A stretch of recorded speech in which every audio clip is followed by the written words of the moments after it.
gentlemen, welcome back to Shatter. What's going on, everybody?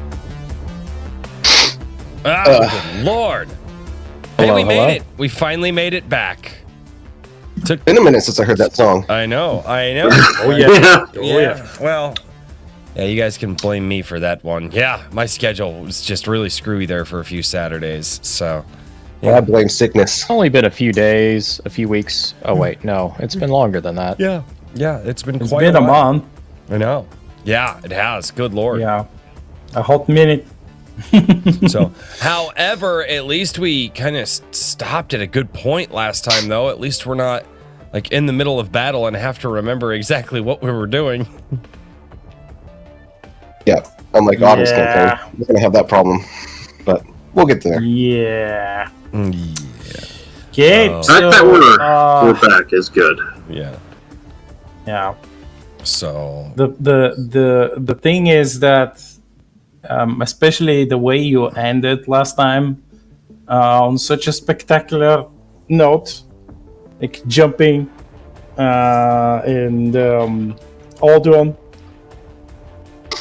It was very running from the exploding that was really great. lab. Yeah. Killing all the bad was guys. nice. So Yeah. if we were Well, I'm at not least gonna lie, most of them. If we were gonna TPK, I was just gonna have Alduin fire the ion cannons down the mine shaft and say fuck it. Like if we were all gonna die anyway, if that was a possibility, I was just like, no, the bad guys. If we're not making it out of this fucking launch shaft tube thing, Alduin or the bad guys aren't. So I was totally ready to absolutely just nuke some shit. Robo would have been down for that. Right. Right. Oh yeah, I Well- should probably say, Black Knight has some options for everybody down in the chat to vote this week. You guys can vote this week to tell us what our next mission is going to be, and by the end of the show, we're gonna see what the poll has to say, and you guys will get to choose our next adventure. So, Ideally, if we get enough votes, by the end of the session, I will give you your party will meet with the appropriate NPC, and then he or she will tell you about your new quest. And yeah, but our guys have to vote first. So yeah, I'm not gonna vote as usual. I'm not voting. I usually don't vote in these, but I might actually take a vote. No, well, I guess we can't. Like, can we vote? We can't vote for our own quests, can we? We've got to wait. No. The chat I'll has go to where do it may. The chat. Yeah, has to add the randomness. That's Yeah, right. that's the idea. Right. Oh God. That's the idea. There you go. So we got some people here in the chat. It's good to see everybody. Hello, everybody in the chat. So. Oh. Well, yeah. Why don't you give us the brief recap of the awesomeness that was the last time we played, because that was actually really fun. That was insane. Was really insane. Took a lot of damage too. Yeah, you took a lot of damage, but you kind of fucked them up. Well, yeah, but we also took a lot of damage.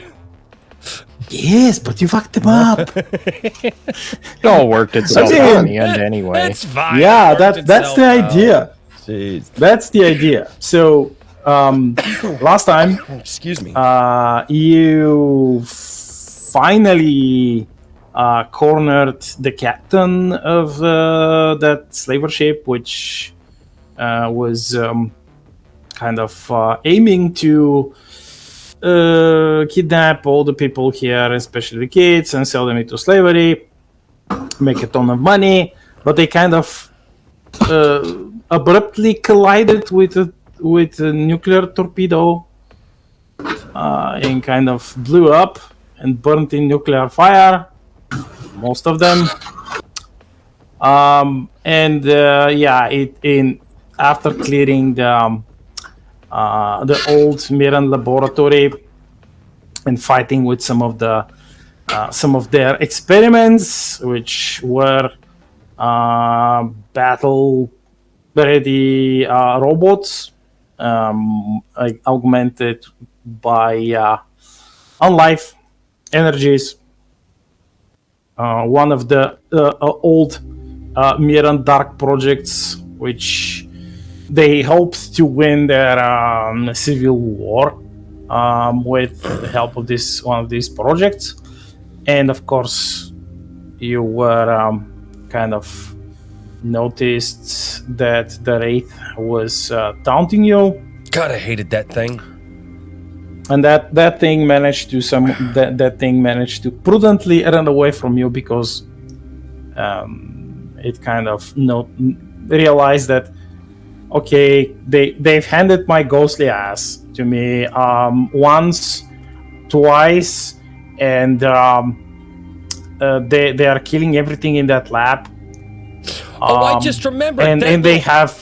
Fuck had those little hologram projectors on the side of them that made us get too afraid to get close. Yep. Yeah. God, I forgot about that. Sorry. I really hated that thing. Sorry, go on. So yeah, it kind of prudently ran away. The commandos, they split their team in half and left 2 of them to fight you, while the other 2 weren't even there. They were on their shuttle. And basically, there were holograms, which are holo decoys, programmable holo decoys that they use to swindle you into thinking that their entire team is there, which it wasn't. But after confronting the pirate captain and in his damaged and barely repaired mech, you kicked his ass, and you had to evacuate because a certain ghostly person had activated the Miran self-destruct option. I really hate that thing. For the laboratory. Yeah. You keep reminding me. I still hate that thing. Like it's the it hates you too. It hates you more. It hates you more. Royce. I don't think it fucking does. hates you more. I really don't. I think beg it to does. differ. Like I just out of all the things in this game, nothing has ever pissed me off in this game, but I fucking hate that Wraith, man. God. I mean, It definitely is the kind of enemy that, shows up later again and again. It's like, why don't you just stay dead? Well, because it was created dead. I mean, that dead is its natural state. Yeah, but you leapt into Odon, away from the explosion. You flew away. Blow up the suit of armor, didn't we? Though. Oh yeah. Mech suit and the leader, right? Yeah. So you'll get a bounty for him too. And Odon flew you back to the village. You landed there, and this is how we ended last session.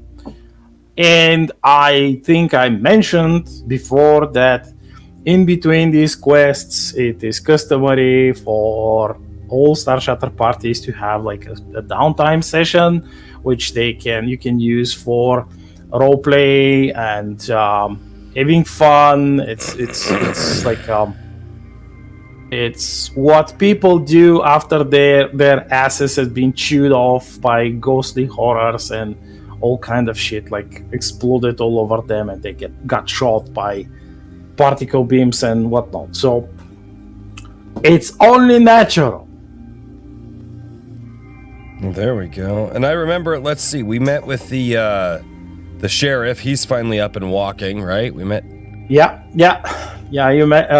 He is finally up and walking. The sheriff Damian Igorevich Volkov, the albino gorilla, and he was quite happy about the fact that you group was so efficient, and of course, especially your scout, who managed to find all these hidden bombs stuck, and all of the presents, quote unquote, that the Tazaran commandos had left in the village in order to sabotage it.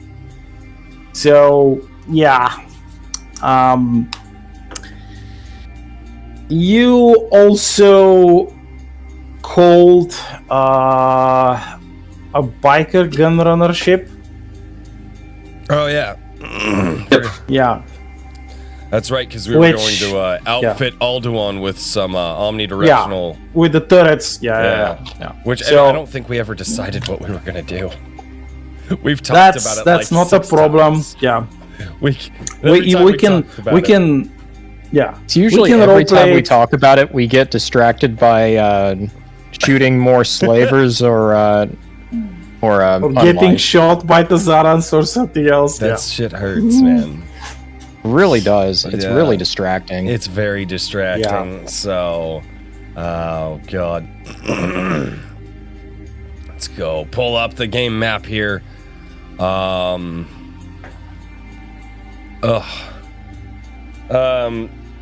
can't remember. Did we decide to sleep after? I can't remember how we ended the last session. We did. we did we did get a you rest. got a rest. You slept in Alduin's. Some of you have slept in the medical bay. The problem is that the medical bay is not loaded with medical supplies. It's just fixed. It works. Yeah. So yeah, if you have these things in the medical bay called med beds, which are like automatic, quote unquote, automatic doctors, and they can patch you up if you don't have a doctor. Like they can do a good job, but I mean they need meds. I mean they need medical supplies. Right, yeah. Obviously. Yeah, to fix you. I mean they can poke you with the needles like and glue your wounds, but it's not gonna work that well. Right. So, yeah. Right. Well, and I know So yeah, you got a rest in the ship. You also know that finally, because that's the last day of your protection gig, you know that on the next day the colonists are returning, like the oh yeah, the adult colonists are returning. yeah, the adult colonists Yeah. who are not all old men and women, they're returning back, like the mothers and the fathers and the brothers and the sons, and like everyone else is coming back.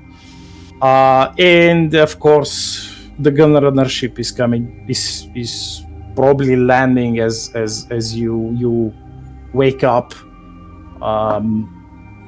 It was taking his sweet time, flying on a course that would make him not be seen by any would-be lurking pirate ship or whatnot in the system, because it's like this is a border system, and as you've seen, an intruder could fly out of nowhere like this pirate ship, this slaver ship, and then try to raid the colony.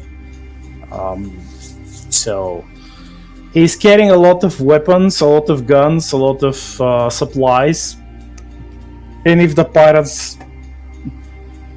catch him, that's a lot of money, a lot of hardware. So Right. he's being careful. So the thing is that let me see, I'm going to roll and see who lands first. If it's the colonists or is Glass. Come on. Catch Glass. So you wake up, you kind of like recovered a bit. You're still aging all over. We lost. There we go. Now we're back. And Sorry about that small network issue. Nope, you're good. It happens. And when you wake up, you get a link from Glass, and he said that he and the colonists had like a little race, and he won the race. And it's like a written message, and like the moment you read it, you hear a boom, like a sonic boom in the atmosphere. And when you look up, you see this small starship. It's like significantly larger than Aldon. Of course, Aldon is an exploratory shuttle, and this is a small ship.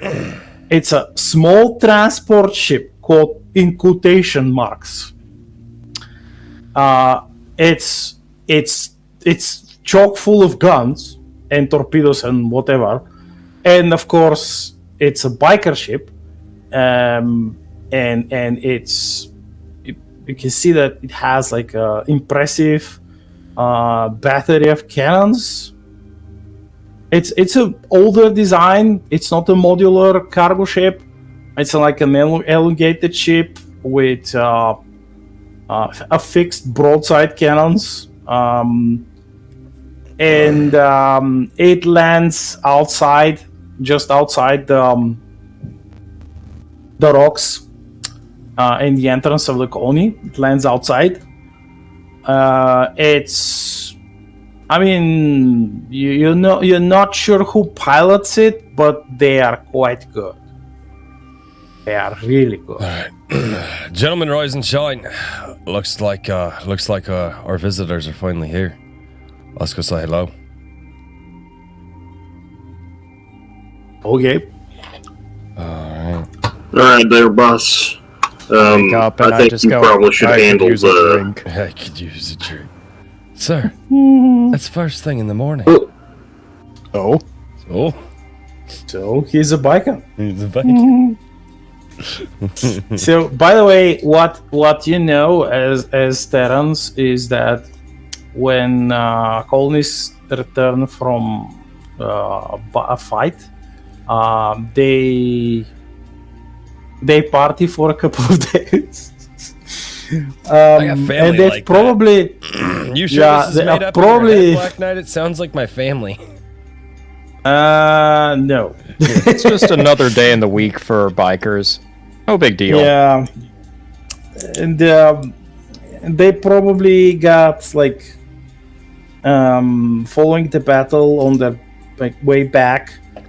They purchased stuff from another colony or whatnot, or like one of the You're talking about traders. the colonists that are returning, right? Yeah, I'm talking about the colonists. Yeah. And the bikers on their ships, they always have like, even if this is a gunrunner ship, they should have like a few tons of beer Few tons of beer. at least. Just a few tons. It's not enough, Royce. It's Yeah, only a few tons. yeah. Well, I mean- it's a fucking gunrunner ship. It's like I drank a lot. Holy shit. That's small time. Now, Captain, you got to remember, you're much smaller than they are. You know, like keg can last my family for like weeks. You know, and that's us getting flat out drunk all the time.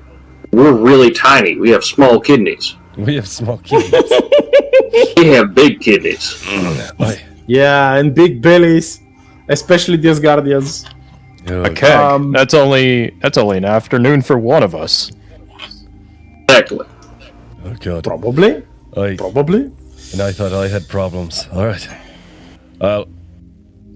You know what? We've got quite a few people arriving. The colonists are here. Biker Glass is here. Let's just say we had to develop a new word for them called industrial alcoholism. Industrial. Good God.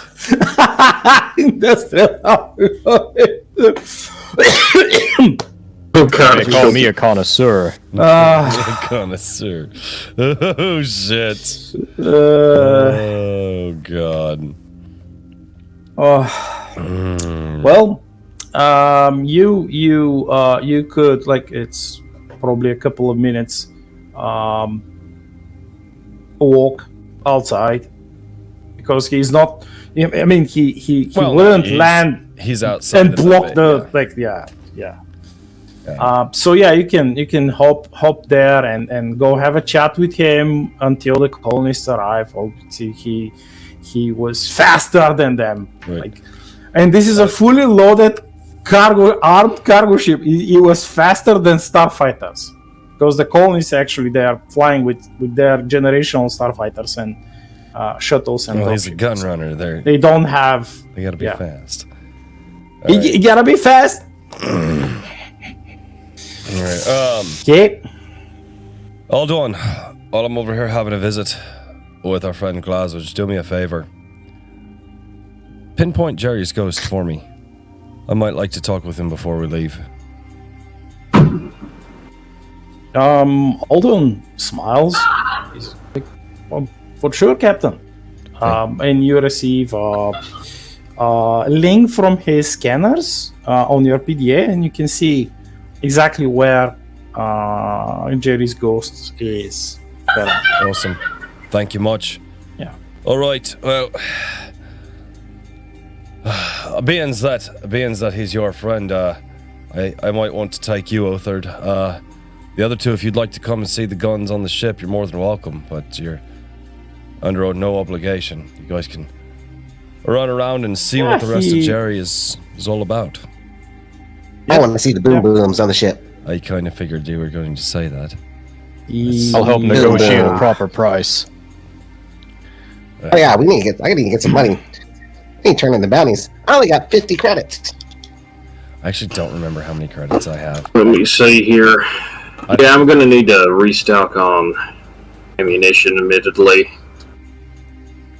Get some. I doubt he has it, but well, no, he's probably got some pretty good ammo cloth, probably. Yeah. They have lots of guns. That's what they do. First things first, we need money. I have no idea where I wrote down how many credits I had. It should be on the last page of the equipment, like the very last. The bottom at the bottom says the bottom, money. Yeah. Oh, okay, yeah. You should have some. I should have. I've got like 415, so. Yeah. Oh, wait, okay. Grenades. So, you walk out, and you're joined by Mary. She top of the morning accompanies you. Yeah, she's like, hello. It's like, mom and dad. Like, I got a link from them, and I can, if you want, I can pay you, because, as you know, I hired you. Like, I was the contract's originator. And she offers you 3,500 credits in credit chips, and the rest of the money is in bonds, electronic bonds, which you can exchange for, like, checks. You can exchange them for chips. So the full sum that you get from Mary is 6,500 credits. Each? No, total. That's the total sum. Jesus, trippy. That'd be nice. That's a shit ton of money, bro. Nice. Yeah, that's so 3,500 credit chips, and then another 2,500 in bonds. Yeah. So let me see the exchange rate in dollars currently. In American dollars, it should be 1 million credit for. Okay. All right, gentlemen. Who can pull up a calculator real quick? All right. Let's divide the credit chips amongst each other really quickly. and but these bonds are going to be a little bit tricky. Well, I don't know. Will they take bonds on the gun running ship? Yeah, no problem. Okay, well then. They take bonds. They take bounty bonds. No problem. You can pay with these. Gentlemen, it looks like we're at 1,500 each. So we'll divvy these up, and each of you guys will get 1,500 each. And I guess I shouldn't have to say this, but I feel like I need to say this. Please, for the love of God, don't spend it all in one place. Mary no chuckles. promises. She says, "Oh, by the way, Captain, our sheriff wants to have a chat with you about it. And she says, like, it's about the bounties. Apparently, the slavers had bounties on their heads, so you can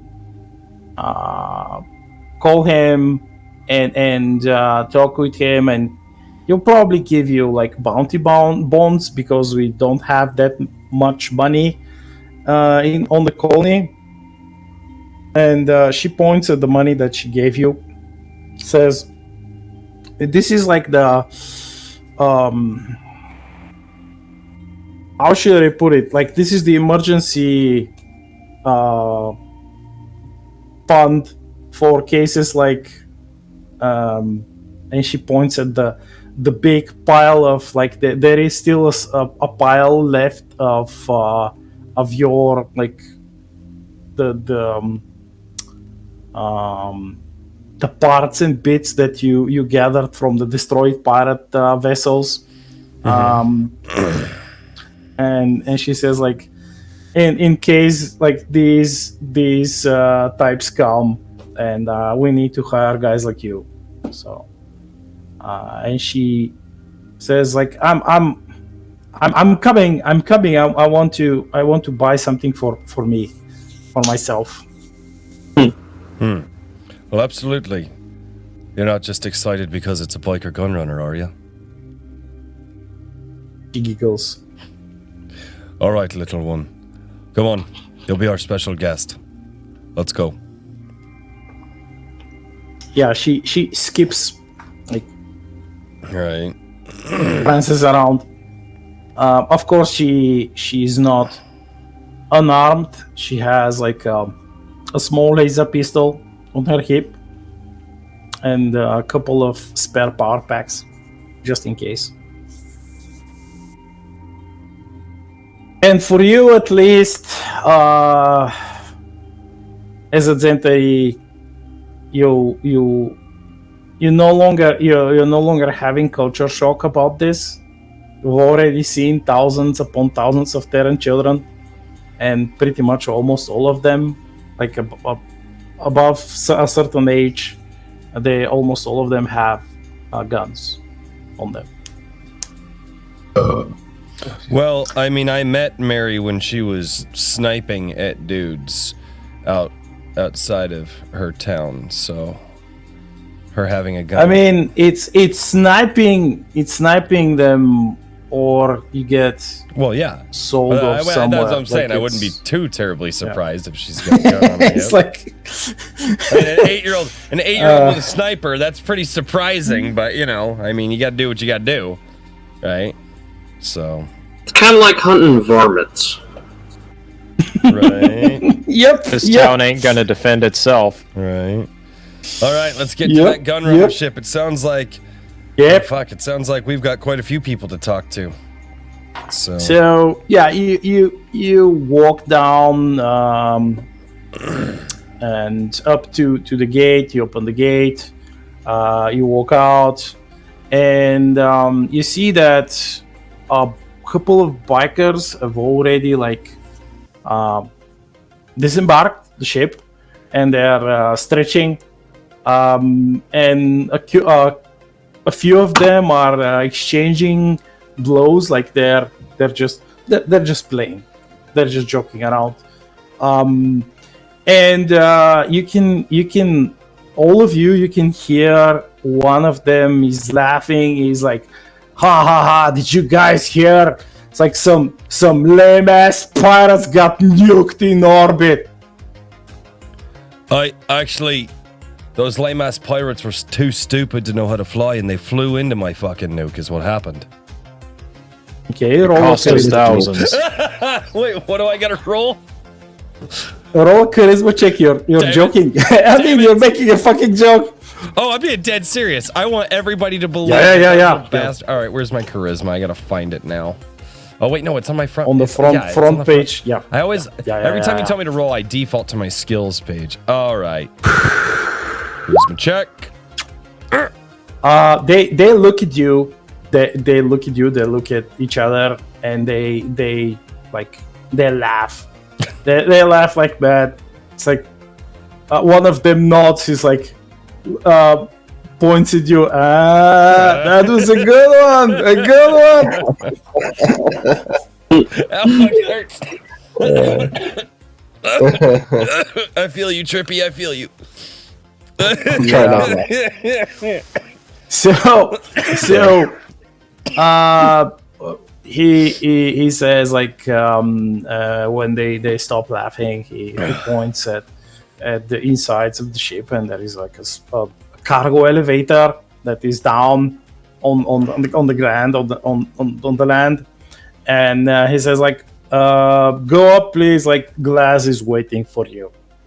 And they look at the kids. One of them, and by the way, these are like, I think, close to 7 feet tall humans. They look brutal. I mean, one of them has a necklace of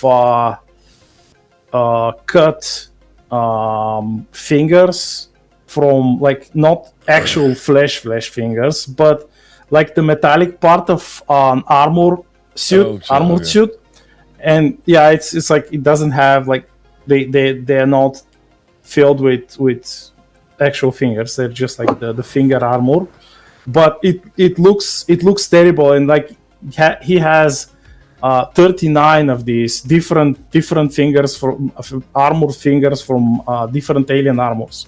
You can recognize like a couple of them are Tazaran.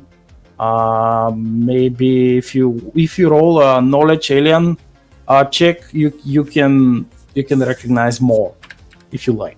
Give me just a minute here. Sorry, I was doing so. Actually, I wouldn't mind knowing a little bit more about what he's. And that biker laughs, and he like pats Mary on the head, and he gives her choki bar, like a wrestler choki bar. It says wrestler, and there is like a big guy, muscle guy on the wrapper, and she's like, "Ooh, thanks," and she starts nibbling the choki bar. How many of those chocolate bars you guys happen to have on board? He pulls a case, an entire case, huge case. Like one of the other bikers is sitting on it, and he kind of like brushes the guy with one arm, like pushes him away, and pulls the huge case. It probably has like thousands of choki bars inside. What do you think it would cost for I know the children, God, they love the bikers.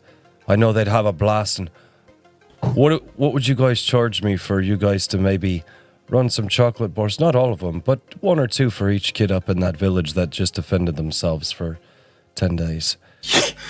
The biker looks at you. He smiles. He says, "Oh, but why would we ask money for it? Like we got the choki bars for the kids." Aye. So, Great minds think alike, I guess. Huh? So careful. They used Othard like a jungle gym, and you guys are quite a little bit smaller. So. Do I get any chalky bars for that? yeah. So excellent. All right. So Othard of course they immediately recognize you as a biker, you, if I remember correctly, you do not ride with any club. You're a solo biker, right? Yes. Yeah, they greet you with a couple of hand signs. They either pat their knees with two fingers or their shoulders, which is like it means that you're welcome to join them. You're welcome to ride with them if you want. I basically give the sign of more or less saying much obliged, and I go along with them. Yeah, that would be like touching your nose with your thumb, with your right thumb. So yeah, you get up up inside the ship. You use the elevator. So, despite their quite burly appearance, everything inside is perfectly secure. The cargo hold is clean. It's clean. All of the big and small cases and containers have labels on them, and they have like special codes that can be scanned, and you can pretty much know immediately what the contents of the crates are. So you walk a little bit further inside the cargo hold. It's like a huge cargo hold. It spans the whole length, almost the whole length, center length of the ship. And you see a man. It's Glass. You recognize him from the messages and the holos that he sent. Glass, by the way, is a biker, and he's also a hamster. Oh no! Oh, Fuck! There's two. Oh, really? And Damn it! he is. You can see that he is not just walking around. He's piloting a mech, like Asgardian sized mech, and it looks like a large hamster. That mech. It's like it's a power armor class mech. It has some weapons and armor and shit, but he's walking around and he's moving crates with it, and right now he's just like lifted a large crate, and it says it's a the labels on the crate says that it's full of torpedoes, but like the small torpedoes, like of the smallest class torpedoes. And he carefully drops the crate, and he says with a voice quite different from what you've heard your faithful Grenadier Roro speak. His voice is quite burly and almost jokeless.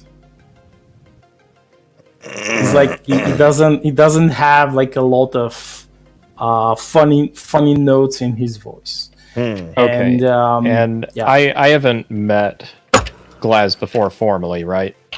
No. Okay. In that case, I'm going to give kind of like almost a military style like biker greeting from one respected biker to another. So basically, that would be something of a double fist bump, like with two fists at the same time. Perfect. Robo's all wide-eyed looking at us, going, "Wow, where can I get one of those?" Oh, he looks at you. He says, I can sell you one. Roll. How much? Oh god, he's gonna spend all of it in one place. How much? Watch this, Othar. I give a slight I give a slight indication to Glaz, just shaking my head, implying no, don't do it. So need it. Glass Yeah, okay. Glass is made like the front part of his mech transparent, like where the cockpit of the mech is, and that means that the mech is rather expensive, because usually these power armors they don't do that, like they don't build them like that. And he's you can see that he's eating like chips dipped in cheese. He has like a bowl next to him, and he controls He's the got mech nachos. yeah, something like that. Something like that. And he controls the mech with his left hand and his feet, basically. Is quite skilled. He says, if you want to buy one, that would cost you 6,000 credits. I know it's expensive, but it's a worthwhile investment. Gene, Othar, Tuck. Okay, No. hear me out. No. Just me out, okay? No. Hear me out. Come on. Look how cool it is. All right, Roro, I'll hear you out. Oh, wait, Damn it. beer. Oh wait. Priorities. Shit. Roro, Yeah. we've got some other bounties to You just turn need in. give me all your credits. I'm not giving you all my credits. I mean, a real question: do you even know how to repair one of these things? No. The question is, can he even pilot it? Because it needs piloting skill. Can't just sit in one. I can figure it out. I can figure. Yeah, sure. That's- You can figure out how to blow it up. Wait. I'm sorry. Did As you just get done asking me for all of my credits in order to figure something out? see here, and this was a mech, right? It's a power armor mech, like Yeah, it's like a giant it's mech the suit. same. Yeah, it's the same thing that you fought in the previous session that the pirate captain was piloting. It's just like a different. This is mostly just a. class. Yeah, it's a different class mech. It's not It's already like set up for a hamster. yeah, it's built for a hamster. It's not built for normal sized humans or else. Yeah, that's. It's probably because if All right, he well, was. I don't have enough money for the suit. I don't got enough for boom booms. Well, I tell you what, we keep clearing house like we have on this mission. You'll have enough for it, and you can get one the next time we meet up with Glaz. Glaz, my name's Captain Elogene Olga. Yeah, sick. So, I am Captain of the Star Seeker Alduin. It's a pleasure to meet you. He when like that, probably that container that he left on the floor was the last thing that he had to do. So he leaves the mech and he shakes your hand. It's like when he and Roro are next to each other, like Glass is probably one head taller than Roro. Is shit, like he's a big he's hamster. built like he's a fucking buffed hamster. He's like really buffed. And in the US, we say he's built like a brick shit house. yeah, There you go. pretty much. He's like, he has like a proper biker suit and everything, and he has like, he probably has other guns, but right now on him there is like just a pistol, an automatic pistol, or like a railgun automatic pistol, and that's it. And he shakes your shakes your hand. And he's like, okay, it's fine.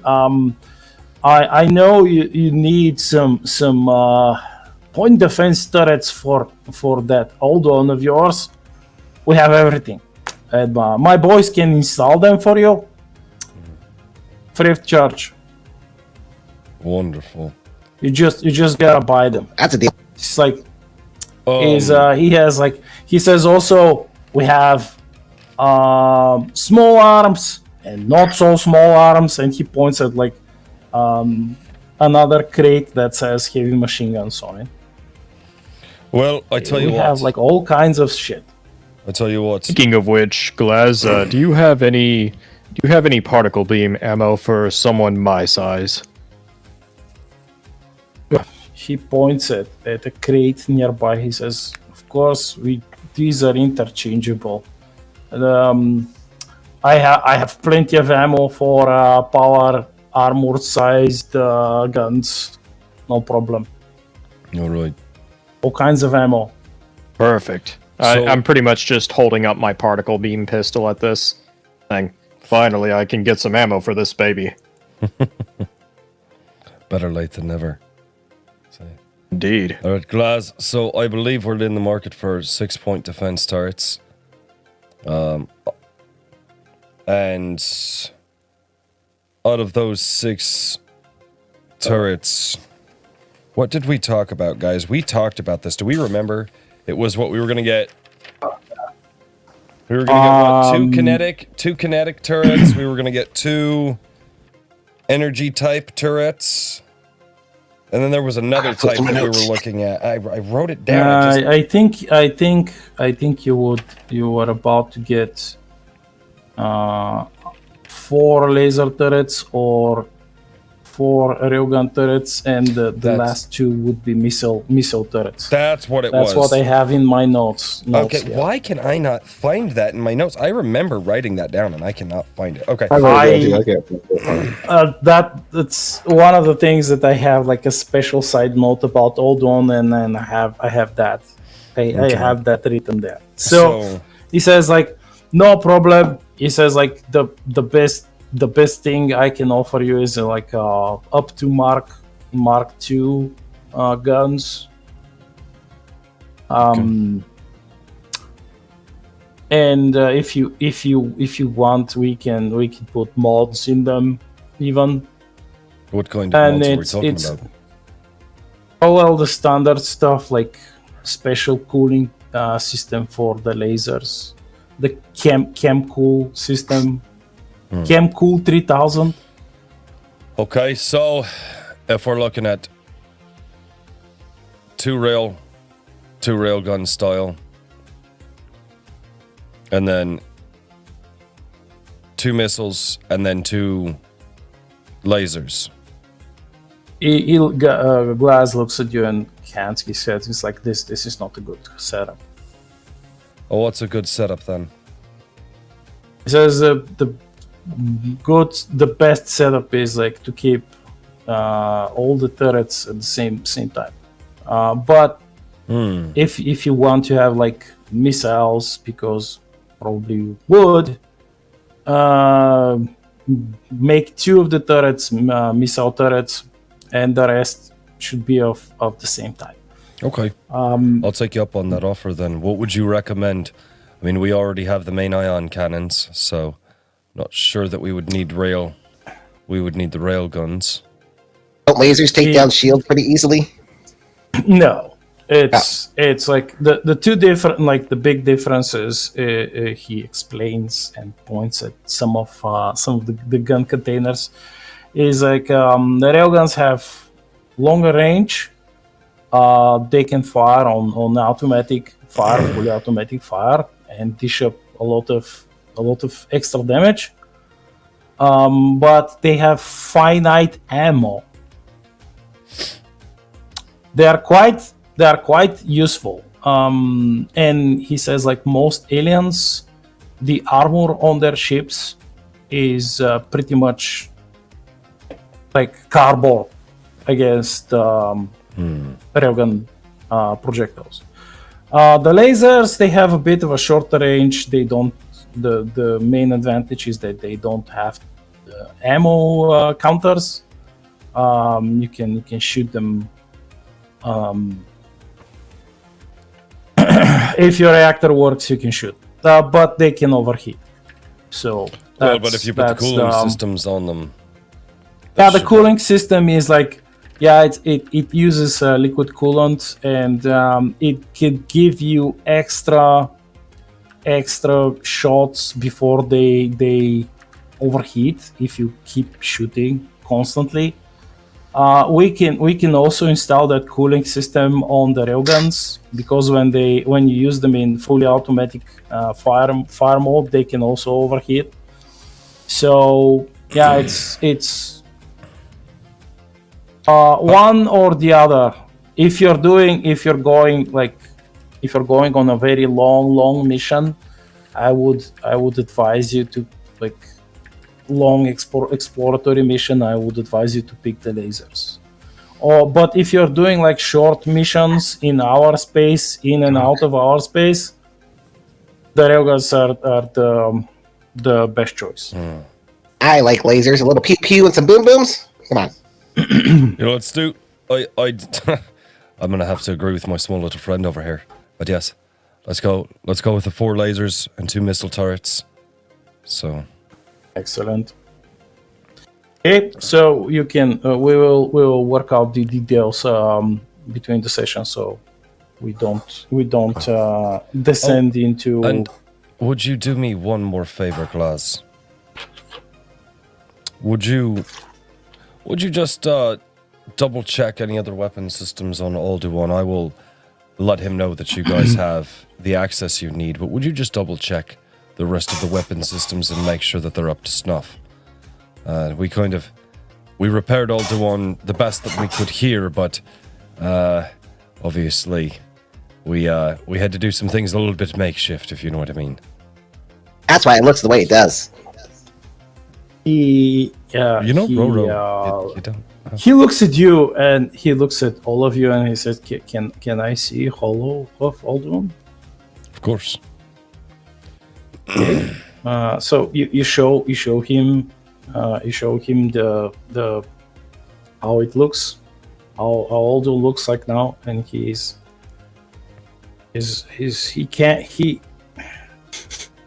does like, huh?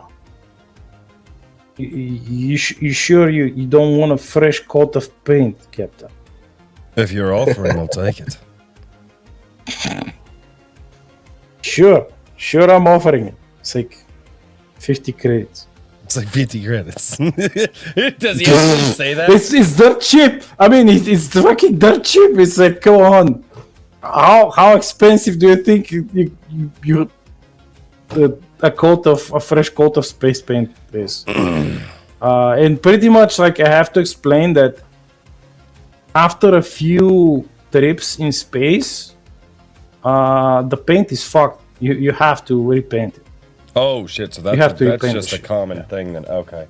No, that's a fucking common thing. It's like I'm glad that you put that in. That's nice. It's not. It's space debris is real. Yeah. Oh yeah. Yeah. If you can't always fly with the shields. This is not. I mean, yeah, you could try to fly always with the shields on, but what happens if they malfunction? Right. And then you get jumped. We're not going with Star Trek logic. No. All right, so they're going to paint all the one. Do you happen to have any medical supplies here? Or are you guys just carrying arms? Oh, sure. We have medical supplies, no problem. Good. Would you do us a favor and stock up the med lab on Alduin as well? Yeah, I'll like I said, I'll add all of this in between the sessions. You just make a note of it. You just make I don't know, how would it be the best way to do that so we don't forget?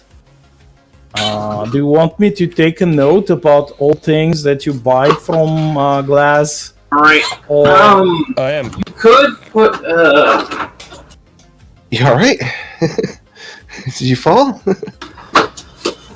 I'm writing down everything Roro's buying. I don't know about you A guys. general note, like something that we could all access, so that way, if we need. That's why we've got the Gilded tab. So yeah, we can just put that in there, and then we'll add it up as soon as we get off tonight or something like that. Talk about it. Okay, no problem. No problem. I am writing it down here as well. So I literally got dollar signs next to the notes of where we're buying stuff. So that way I can quickly find it. So I am writing everything that I'm asking you about. Alrighty then. And then all right.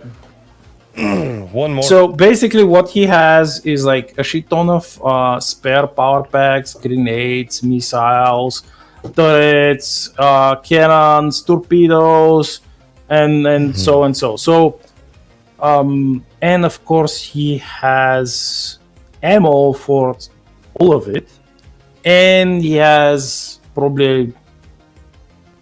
I mean, he has some food. But it's for the crew. It's for his own crew. Right. He wouldn't sell it, and he has like some medical supplies. It's not a problem to sell you stuff for your shuttle. Like, how much would it be? It's like it's not a huge amount. Yeah, that's it. Well, if you, of course, you could chat with him. He's like he came. Because you are a client and you're paying for new turrets, so please. So I didn't think about that. Let's take a round and let's say whoever amongst you has like immediate question or they have like some roleplay idea for I've got that one for him. Person. I've got one for him. So, so Glaz, tell me what you think you might be able to do with this. It might need some upgrades or two, and I literally toss him my my AK. My gyro. He grabs it. He grabs it with one hand. With one hand, that's a fucking hamster. He holds it with one hand. Jeez, he's a big fucking. He's like, he looks at it and he uses like goggles. He reaches to his mech, grabs like a pair of goggles. He puts them on. He scans the weapon. He says, "Oh, it has like an excellent holoscope." Like a unique holoscope. Who made it? That was given to us by our friends here, and Jerry.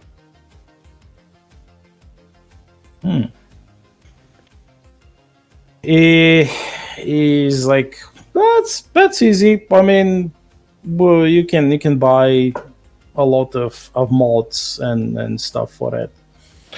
You can change the barrel. You can change the mechanism here.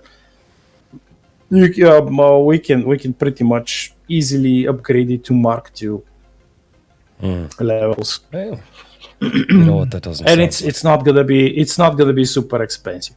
No, but honestly, I had a couple of instances where it's sitting at currently it put me in some dicey situations. And really quickly too, have you ever seen one of these? And I pull out the TP turret and I show him the TP turret, as I call it. He looks at it. That was me laughing, but I was coughing.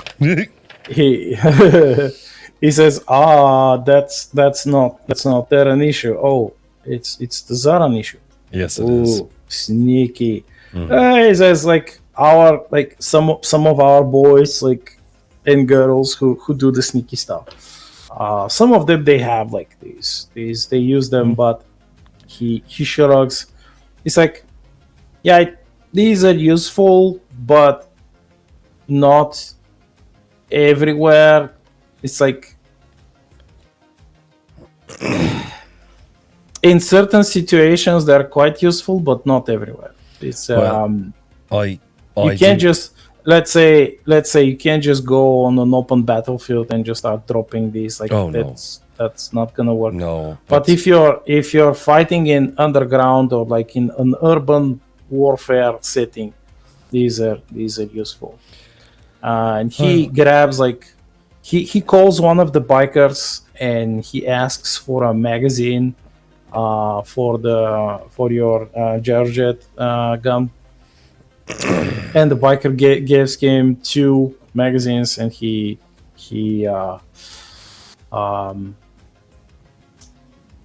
follows you outside of the ship, and he looks at like a bunch of rocks nearby.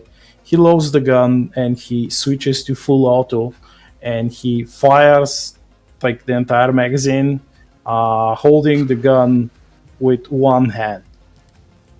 That's a beast of a fucking hamster, dude. I couldn't even do Yeah, that. Roro's just in shock. Jeez. Wow, again. I thought the mech was cool. This guy's even cooler. Roro, to become a fucking biker, I mean, you gotta bikers hit, are built you gotta Tonka hit the, tough. Yeah, How'd you gotta classes hit could that Roro gym. become a biker grenader? That'd be badass.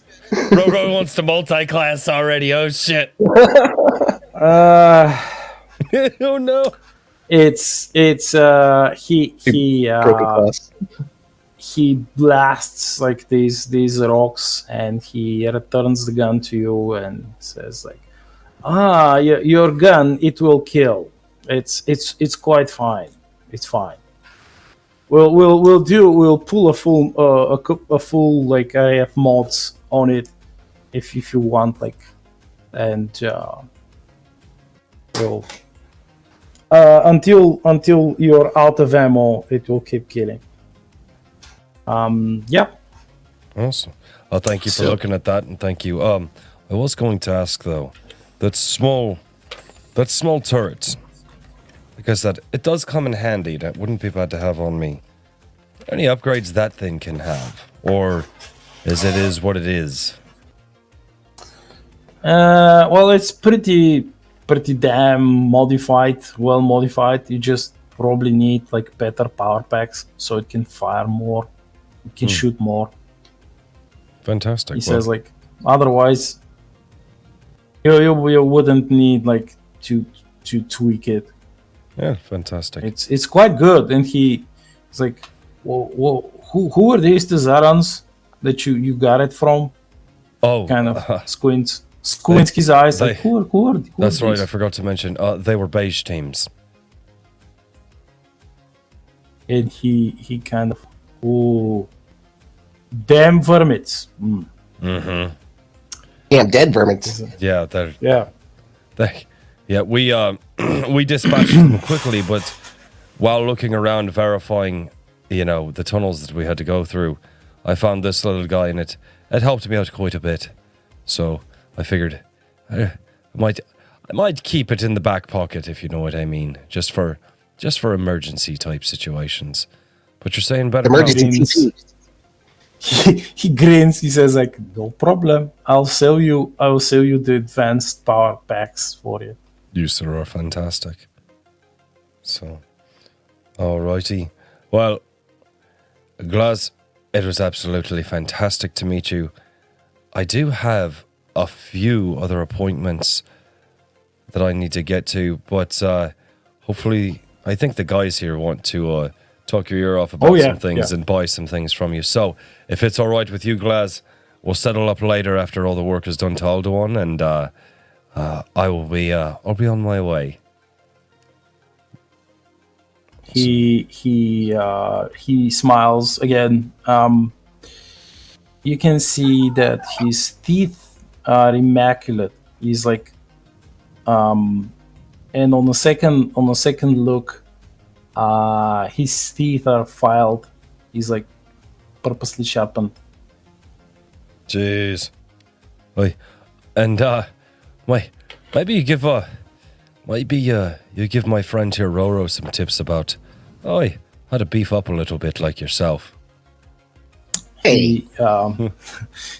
He looks at Roro. Oh, what's your strength? Crap. What is my? Let me pull it up. It is On the first page of the character sheet. total or base? The total, like the current strength. 14. He's got a strength of 14 strength. Yeah. He looks at you. He nods. He's like, you're a tough hamster. And he kind of like leans forward. He's like, but you can be tougher. He changes his voice. He's like, you can realize you realize that this guy is like, he's done some shit. He's done some shit. You He's sir, done some real terrible shit. I don't come. You just need to learn how to lift. I rely on my boom booms. You haven't noticed all the grenades on me. Speaking of, I got a question for you. Do you know how to craft grenades? Have a good one. I'm walking back into Jerry, my character. I'm walking back into Jerry. Okay, so he says like, well, I can kill shit and fly this, and he points at the mech, and I can shoot guns, and I know how to sell them. I know how to market them, but I'm not the one who makes them. It's a little disappointing. You know anyone around here? I can't do everything. Do you have a crafter that can? Basically, I'm wondering if you could teach me a recipe for a special grenade. He has like a crafting bay, manufacturing bay on the ship. Like it's a small one, which you can ask. You can pay his guys to modify your weapons, build you stuff, and craft stuff. It's significantly faster and easier because they don't have to roll. It's like you have to roll, but they don't have to roll it. Yeah. So, my goal is to have Robo have a recipe for the future, though. Yeah, he can. He can introduce you to the person who makes like all the ordnance upgrades and stuff, that like the missiles, the torpedoes, the bombs, etc., etc. So no. Yeah, problem. I think I want to get an upgrade or an attachment for the grenade launcher too. Yeah, no problem. That you just make a note somewhere that you want this, so you don't forget. And in between the sessions, we'll address it. I'm looking at attachments. I've been on the forum with all the gadgets, attachments, weapons, and stuff. Doing shopping. Yeah, I'm basically going to be doing the same with. I'm going to try and restock for the particle beam ammo, and also probably get an attachment for the beam pistol. Oh, well, Glaz, do you have acid grenades?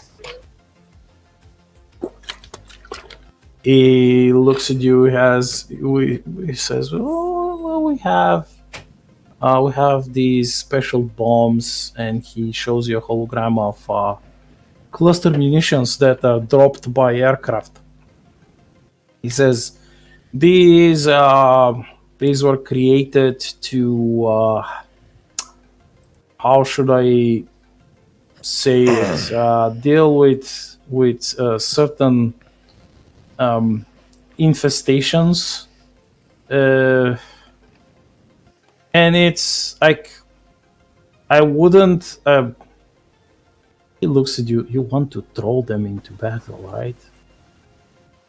I need to throw them out. Says okay. I can order them to disassemble one of the cluster bombs and give you like the small. Acid packs in it, and you could throw them as grenades. Oh, how many do I get from one cluster bomb? Well, one cluster bomb has 80. I don't think I can hold that many. Well, you can store it. You can store it in the ship. Yeah, no problem. It's a lot. That's a lot. It's a lot. I literally ran upstairs to grab a beer, and I come back, and Roro's buying a fucking cluster bomb, and I'm like, I missed that much. I just looked at L. Eugene and shrugged my shoulders. Beer, I then reversed that pattern, and by the time I got back, we went to cluster bombs. So, how much for said cluster bomb?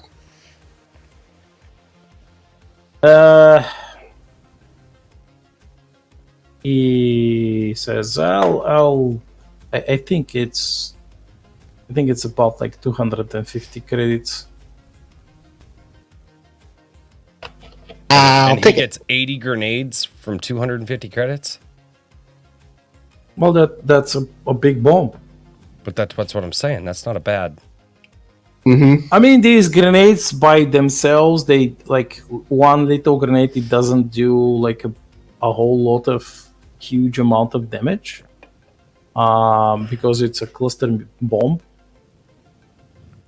They're very small, he can throw them. It'll be like the perfect thing for my multiple throws.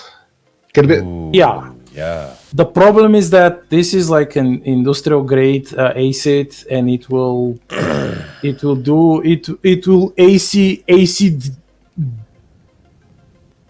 do the acid thing for a bunch of like rounds. It's not gonna vanish. So you gotta be careful. Yeah, you gotta be really careful using that. So yeah. So anyone else? I just need an attachment for my grenade launcher.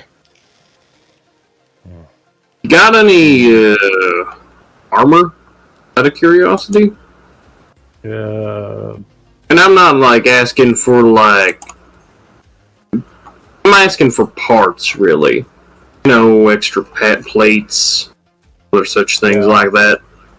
We have everything that you need for up to Mark II armor suits. No problem. Alright. I was hoping to restock on some meta sprays and a few anti-tank grenades. Yeah. Yeah. They have them. Just make a list. Just make a list of exactly what you need, and then we'll do all that offline. Yep. Yeah. Perfect. Yeah. Okay. Yeah. I'm making my shopping list now. Right. They're pretty well stocked. Yeah. That's the idea. Oops, it's armor upgrade. Don't touch me.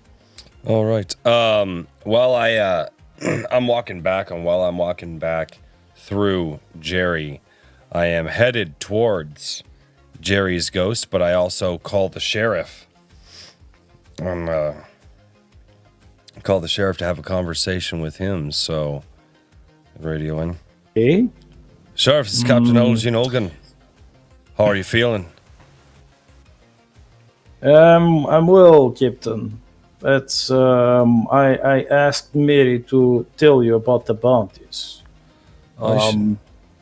She did. Yeah, she did. I can give you the bounties on the pirates. Well, that would be fantastic. So, how's before we get to that, how's it feel to be upright again? No other complications, I hope. Only scars. Yeah. Scars fade with time, good friend. I've got a fair few of them myself. He laughs. It's like, when you meet him, he gives you 3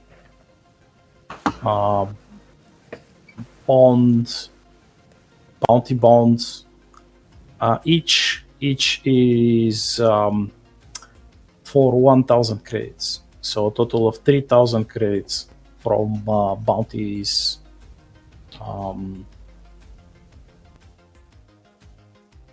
And he says, these are good anywhere in Terran Minarchy space.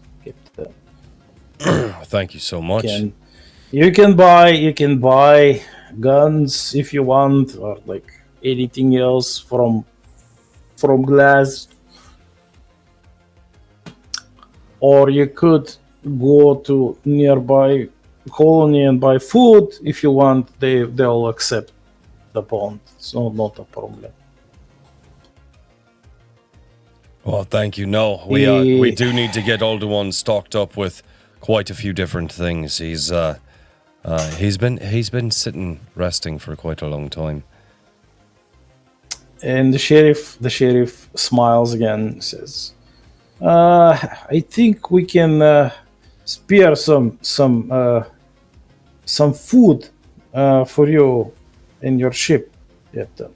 Oh, I couldn't ask you to do that. You've already done more than enough for us. Heck, these little children worked for days helping us repair Older One to a point where he could fly again. So, well, as long as we might be able to eat something before we take off, that way we can get to the nearby colony and buy some food there. I would accept that as well. He says, "Oh yes, you can also buy from us, Captain. No problem." I tell you what, then. We have. If that seems to be a good trade, then absolutely, I'd purchase from you guys. So, and we'll so if you remember, they have like a general store, on the colony, and you can go there and buy stuff. But they have like super simple things like canned pork meat, pickled vegetables and stuff. Like this is the rations that they have. Like they don't have a huge choice. Hey, I live in a small town too. I'm used to it. Yeah, they can't produce a shit ton of things, and all the spare power packs that they had, they used most of them because they were shooting the slavers. So, yeah. So and before he goes back to fixing his house that the Tazarans blew up, he says, if you want a new job, Captain, I can arrange something with the Star Sheriff's Department.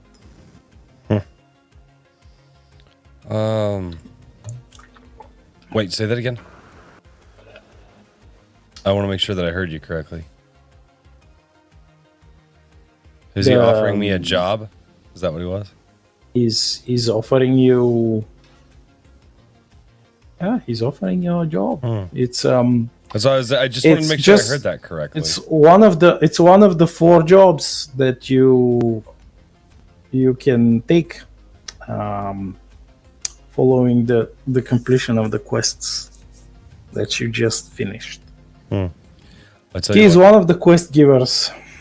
I tell you what, Sheriff. Give me just a little bit to think on that, and I'll have you an answer by the end of the day. Oh, all right. I've got some other things on my mind, and I just want to make sure that I don't bite off more than I can chew. I'm not an Asgardian after all.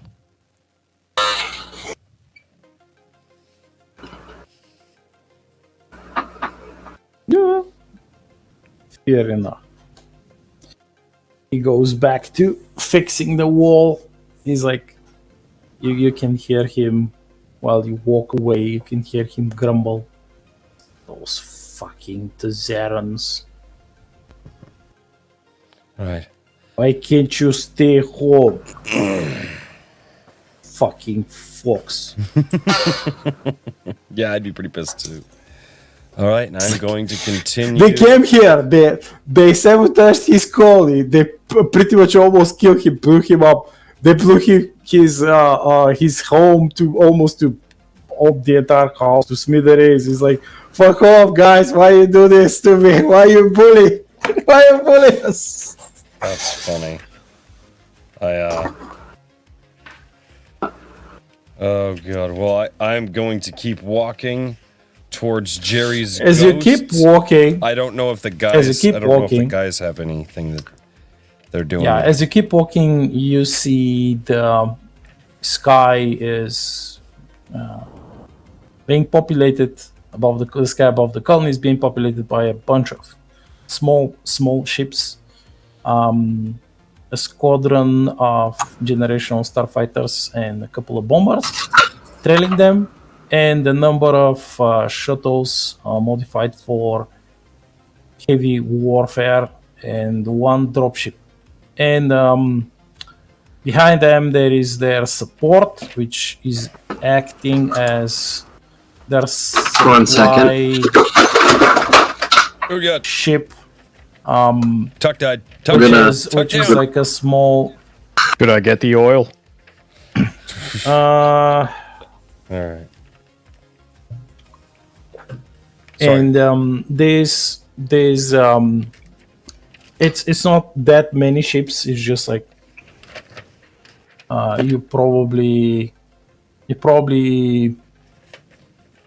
think that a tiny village like this could not have maintained and used more than, let's say, 30 ships of this size. That's and they have. You realize that some of the ships, some of the shuttles, they land atop the ridge. They don't land around the rocks. They land atop the ridge, the rocky ridge, where the Right. turrets, like the defense turrets, are. And Captain, you realize as a starship captain, you realize that actually there were gaps in these the placements of the turrets, and they cover these gaps with the shuttles. When they land, the shuttles, of course, they also have point defense cannons. They have their own shields, so they use them as vessels in space warfare, and when on land, they can use them to defend the colony with them. So That's an interesting. I kind of whispered to myself, "That's an interesting setup." Oh, that's interesting. yeah, that's a sneaky Terran setup. Terrans are very furtive. I like that. I have to remember that for the future. So, all right. I need to make sure that I go. Alduin, please do me a favor. Remind me that I need to go and say hello to Mary's parents before we leave. Aldeon says, "Yes, of course, Captain, but I'm not sure that they will let you leave just like that." It's like from the files that I have, that you updated my memory banks with. The Terrans are about to throw a party, if you know what I mean. Well, I tell you what, let me go run my errands real quick, and then don't mind if I do. So, Alduin, would you do me a favor? Now that I think about it, I would love for you to prepare a story from your memory banks of one of your flights, and let's play that on the holodeck for the children. I think they would love that. They've been very stressed out, and I think if they are going to throw a party, we might as well put on a little bit of a show for them as well. They might appreciate a seeker, a true seeker's recounting of one of his flights. If that's all right. He says, "But of course, Captain." Fantastic. All right, how far away is Jerry's ghost? Where is that old bastard at? You will probably take how fit are you, Captain? What's the constitution stat? I was gonna say, you're asking how fit I am. God, you're getting kind of personal there, aren't you? Yeah. I thought it'd be dexterity. No. Constitution. Constitution is an 11. That's right, because we took points out of Constitution. Ooh. Okay, so you could run there and use like the athletics skill check. You could How long is it going to take me? 10. Oh, well, it will take you an hour, pretty much. It'll take me an hour to walk or to run. An hour. It will take you an hour to walk. Okay. All right. If you run, it's much quicker. Okay. Assuming that I have a decent athletics check. Yes. I don't know if I do or not. Critical failure. I die of a heart attack. What? Yeah.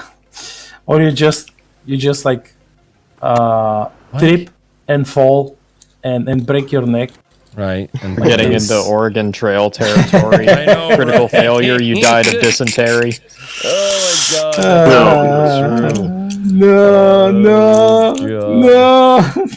Are the guys? Do any of the guys want to try to catch up with me and go to Jerry's ghost? Should I radio to them and let them know it's going to be a walk? I will. So, gentlemen, I'm going to go pay a visit to an old friend, and by old I mean he's old. If any of you would like to come, it's going to be about an hour's walk, and or if you guys just want to hang around Jerry and check out some things with Glaz, you're more than welcome to. But I figured I'd leave it open. Oh, and by the way, we got 3,000 bounty bonds, 3,000 in bounty bonds from the sheriff for taking care of those rat bastards. So we do have a little bit more. So, but I figured if anybody of you would like to come with me, well, I'm gonna go talk with Jerry for a few.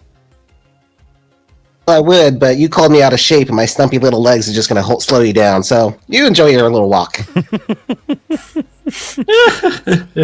didn't call you out of I think shape. I'm going to stick around Glaz for the time being, so see what else I can learn about what jobs there are.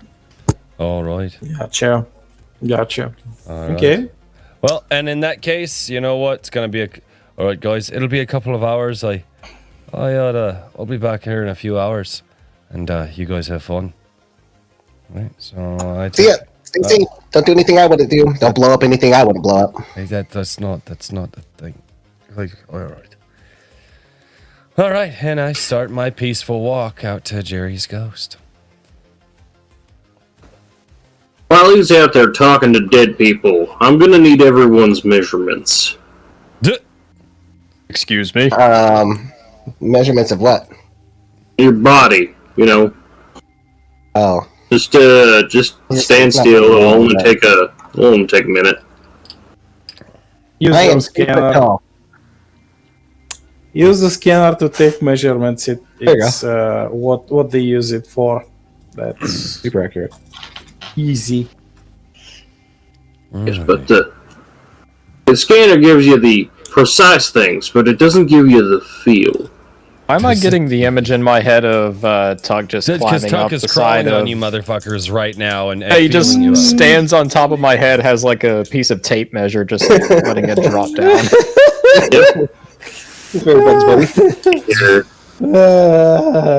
It's very interesting. And it's not like, yeah.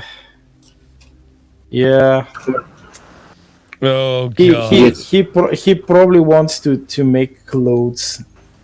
Most probably, obviously. Yeah. Yeah. So, okay. Do a good roll. That was a really good That's roll. a great roll. That's a great. That was a really good roll. What is it exactly that you want to make for them? I'm not making anything just yet. Tuck just needs the measurements. It's so that way we can start getting adaptable. He's fermenting on what he is. He'll need the captain to coordinate. The outfits. Yeah, I'm curious. By the way, you could make. He's got a couple ideas. He's got a couple ideas right now. You could make uniforms, specific uniforms that you like party specific uniforms, because some groups before, especially groups who have like a morale officers, they have the morale officer also can make well, he Oh, that's can't cool. make normal clothes per se. He can make armored uniforms. So we You could be can like all make, matching, like the X-Men. yeah. That'd be badass. Pretty much. Happy That's cool. I mean, these uniforms you would go to like a That's a fucking ball or like some social event, and you'll be because you will eventually you will get some medals and some honors that people will award you with throughout your adventures, and a uniform is like a perfect way to display them, even though you're not part of like the cloning militia or whatever, but still you have like military experience. That's cool. So that. I would ask Doug to save that, like to save the chick. And later when you are trying to, or when you decide exactly what you want to do with it, either be like uniforms or something else. I was gonna say that's a serious freaking roll. Yeah. You can use this as a combinative check, like to add bonuses. That's freaking yeah. cool. So Lord Otter, what do you want to talk to Glaz? Or I'm exactly basically you want- walking up to him and saying, "Oh, biker to biker, my friends and I are kind of in a situation where we're looking for some work. Do you have any clues or rumors circulating around?" He grins, says, "We have stuff in the plan. Like we, it's." He points at all the crates full of weapons and ammo and shit and bombs. He says, like, this is it's not just, I'm not just flying around selling it for no reason. He says there is something that we want to do, and we want to do it soon. And he pulls the hollow of Alduin that Captain Elgin showed him, and he looks at the shuttle again. He says, your ship and your group might be exactly the people we need for that job." Just kind of rub my chin and go, I'll have to talk it over with my crew, but it definitely sounds like something we might be interested in. He says, yeah, it's a good paying job. While we do what we do best, you'll have to kill someone." And he grins. I grin just the same. I say, "On that note, what does a guy have to do to get some beer around here?"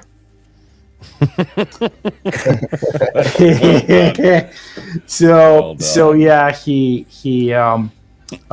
his boys unload like a whole pallet of kegs, and he points at one of the kegs, and you can see a skull. Like this is the brand is like skull which is cut from like the night sky.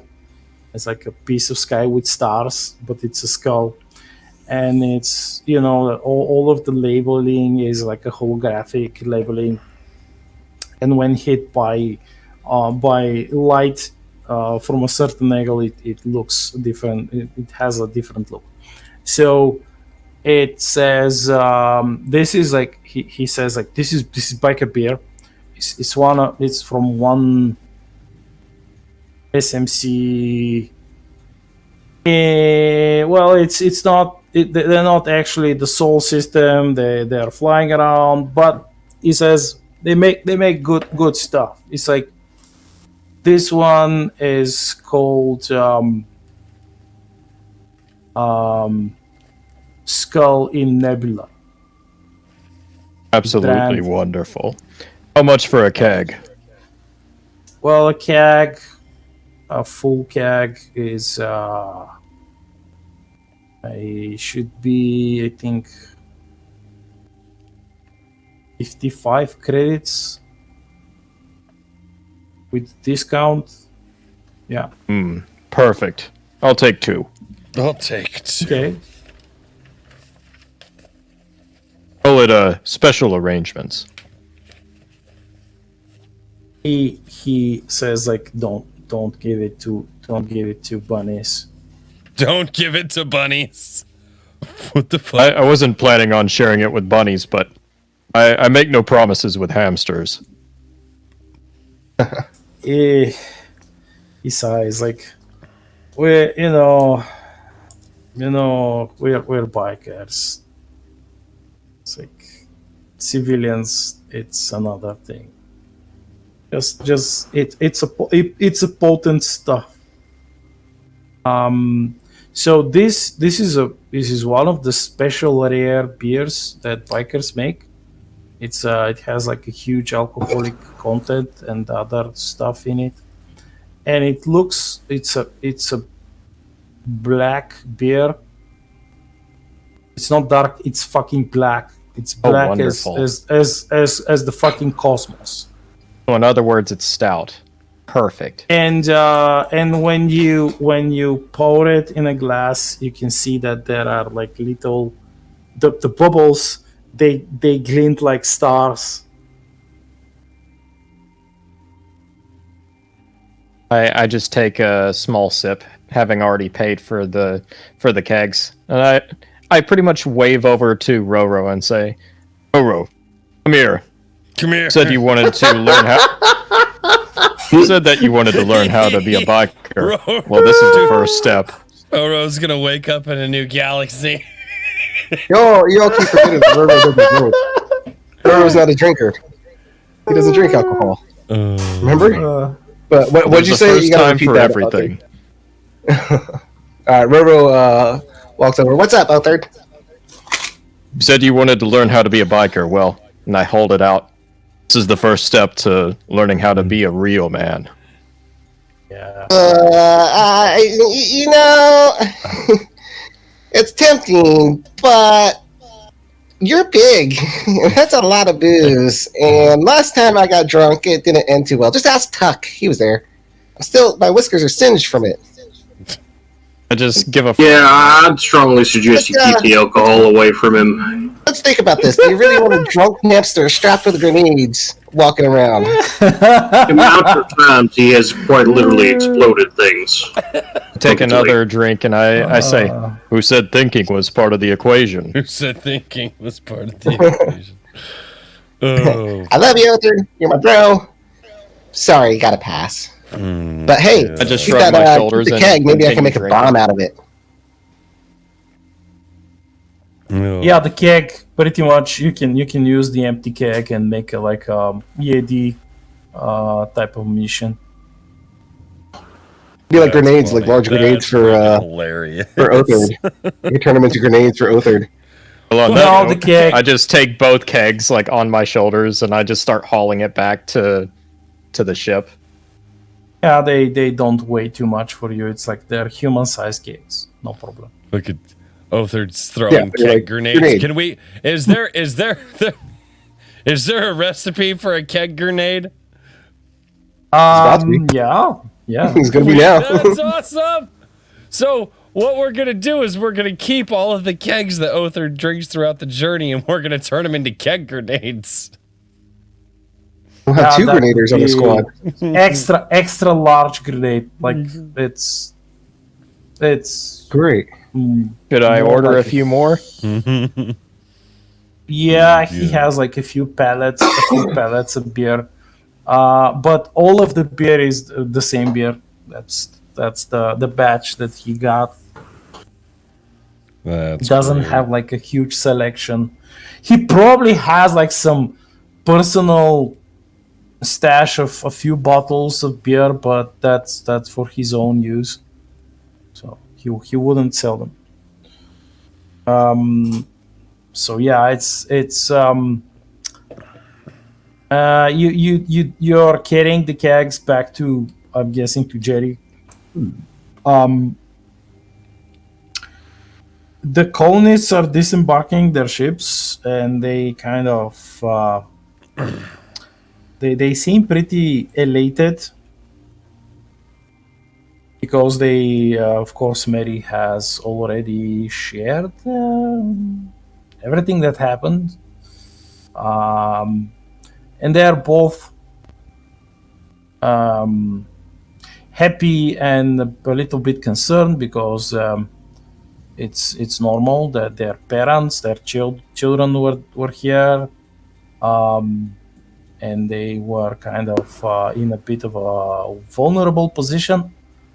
But on the other hand, they know that their children are not some wimpy fucks, and they know how to deal with trouble, and dealing with said trouble was relegated to other adults like you who know their shit, and you dealt with said trouble. That makes me Kind of happy. nuked it. I have a You really kind of wonderful nuked it. just like family reunion, like, you know, kind of like those scenes Yeah, where like it's- soldiers come back and their kids, like I kind of have like that scene playing in my head right now. That's pretty fucking cool.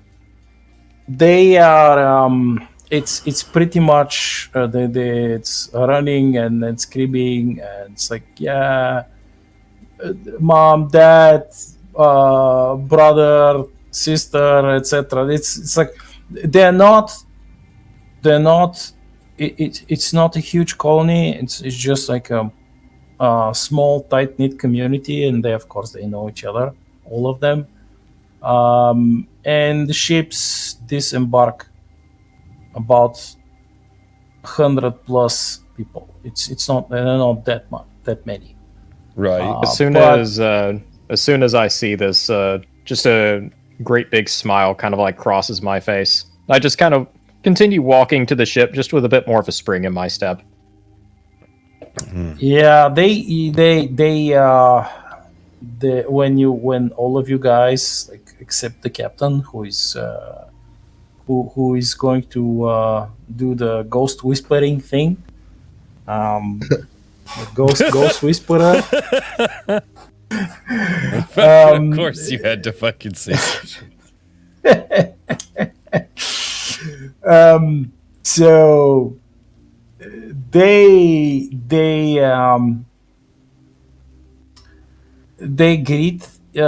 greet you. They pat you on the back.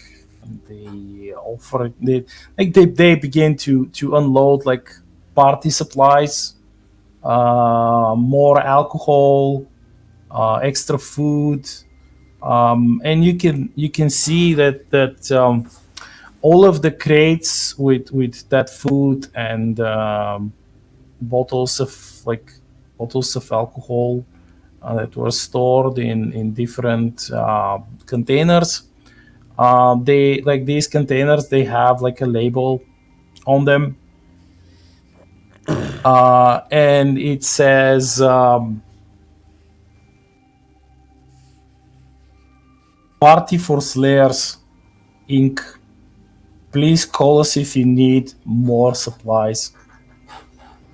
Wait, what And does it say? that's a catering business.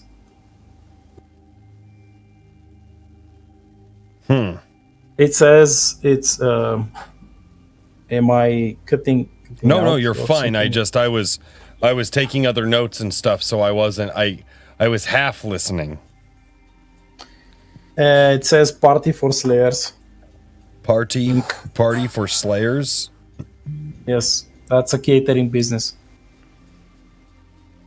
Pretty And dope they name. have- yeah, they have like it's probably one of like the many small catering businesses like space in space in French space, like the colonies, around the Terran colonies, because it's when there is a demand, supply appears, and so you're not home. You're somewhere fighting, helping another colony.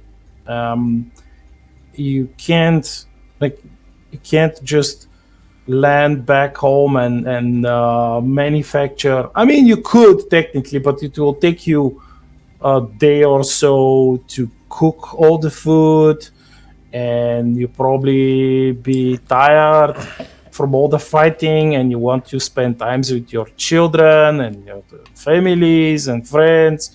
So, I mean, it's convenient. You call the guys. That. I'm Yeah. totally going to end up using that here in the future. So you have the link. You can save the link from their crates and use it if you need to organize a party quickly. There you go. And they start unloading all of this, opening the crates, pulling bottles of liquor, and all sorts of like plates, prepared plates of food, sliced meats, cheeses, cooked stews, everything, of course, like Sweets, cake, ice cream. yeah. It's, you have like ice cream cakes, special cakes with imported Martian fruits. You have breads.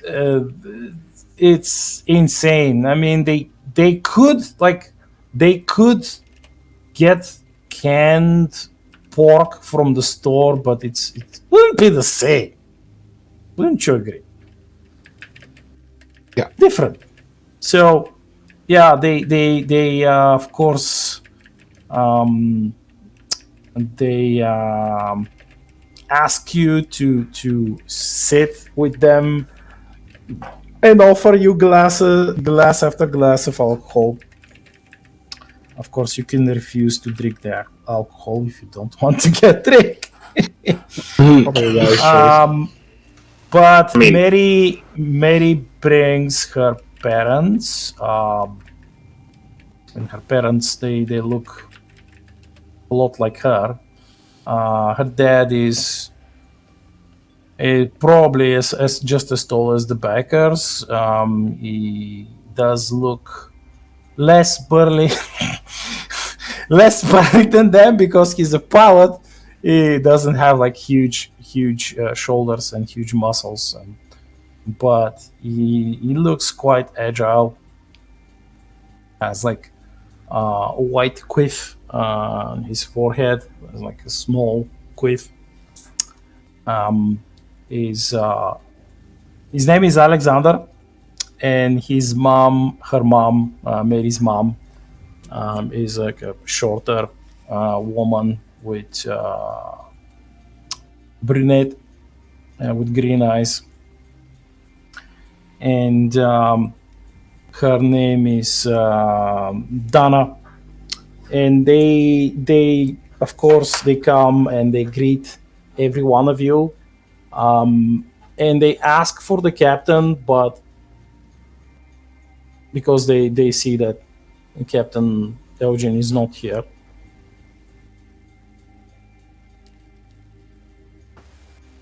Now you're making me feel like a dick. He's he's off talking to a ghost. Unironically, he'll be back. He'll be Hopefully. back. And hopefully he won't be possessed by the ghost. You know what? Now that I think of it, I'll go track him down just to make sure he doesn't, get ghost eaten. Get ghost That's a good eaten. idea. Don't worry, the ghost will night mostly. I'll roll what is it? I think they have tracking, but I think it's just survival, right? He's Just not. ask Alduin. He's not hiding. Alduin Yeah, has. he's not hiding. You know exactly where I am because Alduin Yeah. can give you the Okay. the location. All right, yeah.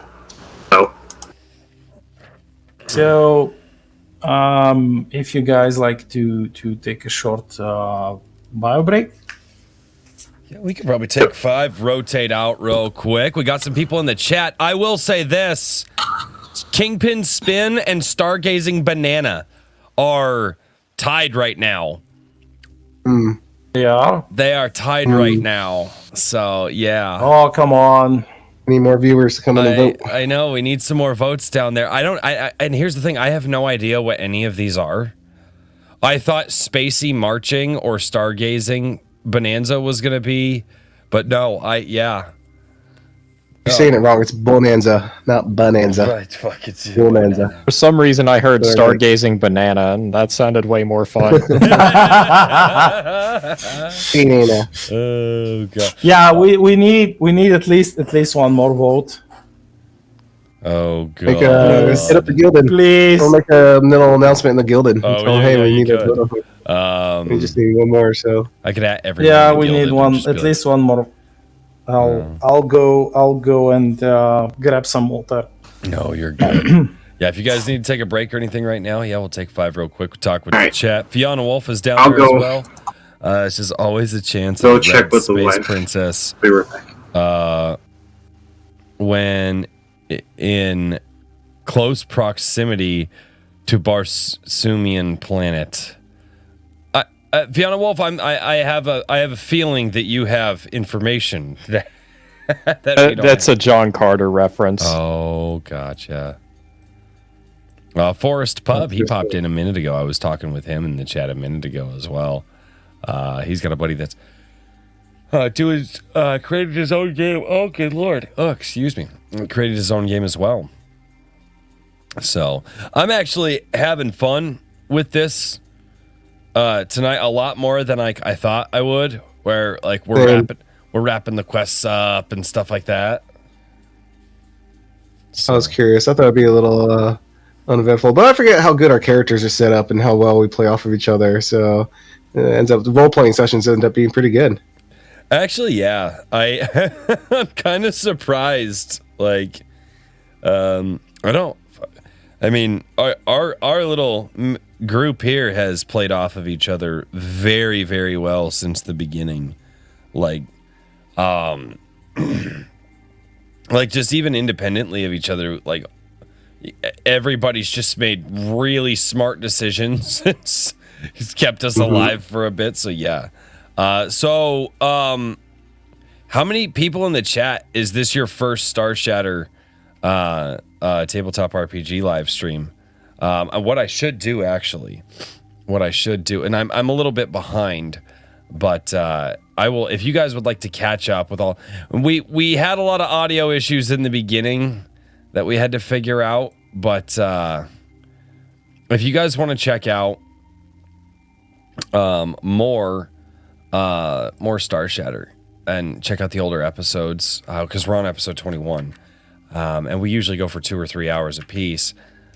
Go and hit up the ADWC replay channel and go over to the playlists tab. There's a Star Shatter playlist over there. I'm still behind a few. I'm behind a few episodes, but like I think the first 16 or 17 are up. It's pretty good. So. Oh man, you got to get the newer ones up. Our last session, this whole thing in the dungeon was really good. That thing needs to be shared. I do. I've got to get that uploaded.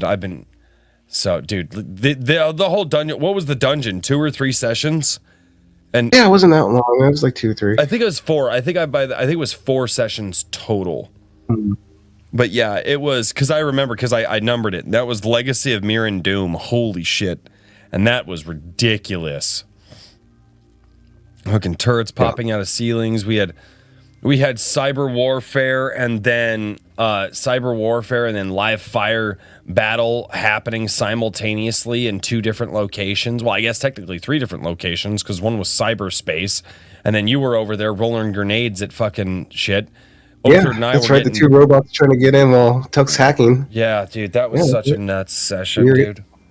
That was I was trying to open a door for like 5 solid minutes, failing thankfully. Oh, yeah, that was so otherwise funny. it would have ended in disaster. That was terrible. Gene's just like, hey, look at this. Look what I'm looking at. Just that whole, what was it called? Corpse armor program? Oh my gosh. yeah, that was terrifying. That was terrifying, and they showed how they like ripped people apart and then like infused ghosts. And yeah, that was crazy. All right, I'm gonna go stretch my legs for a minute, guys, and then I don't know if anybody else has to go to the bathroom or anything, but yeah, hopefully we'll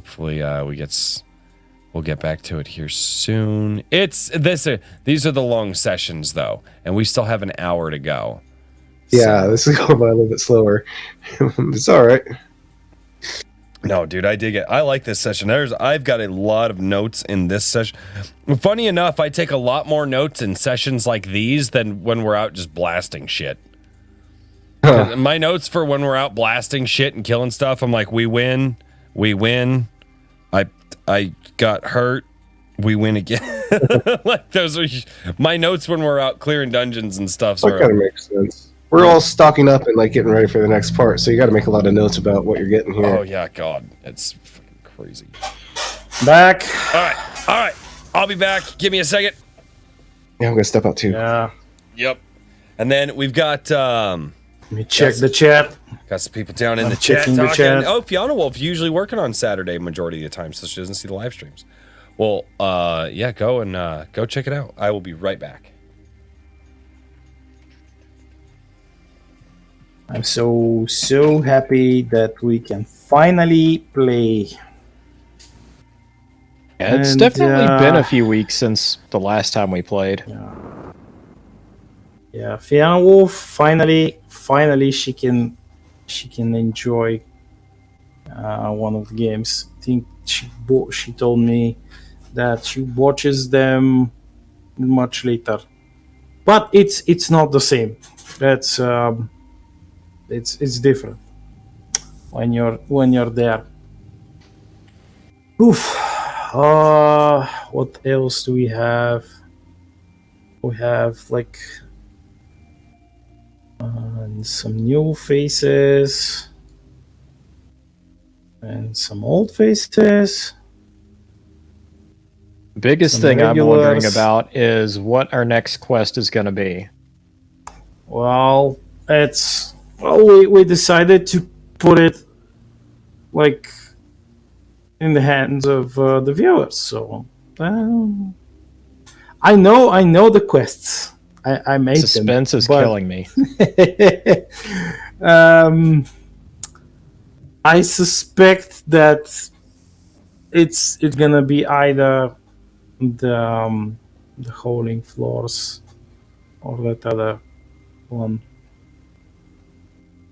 It's if you remember, I didn't tell you that much about it. I just gave you some basic stuff, some basic information about these quests, like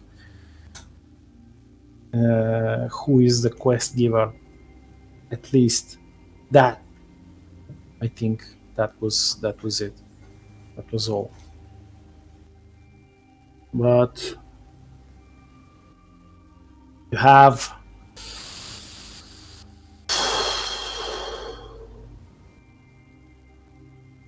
let's see,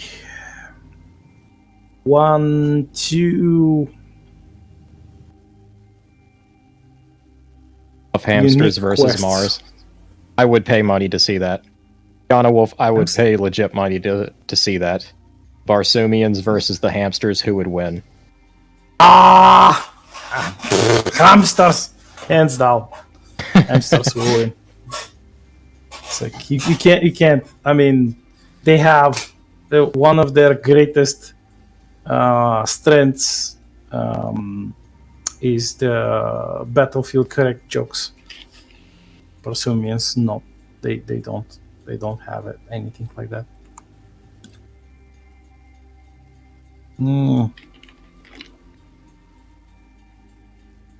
Oof.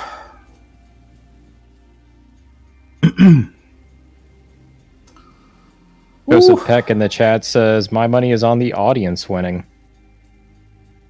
Yeah. Okay. I'm inclined to agree. Probably. Jesus.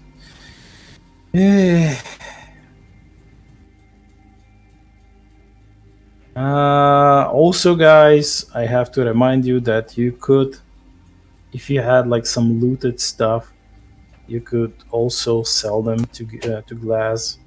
I was thinking about that because I got that That is a good point. Miriam grenade. All right, I'm back. But I Put a think pizza in. Roro was going to hold who's on to it winning? to blow it up instead. Buff hamsters versus Mars. Oh God. What the hell did I miss? Biker mice versus What?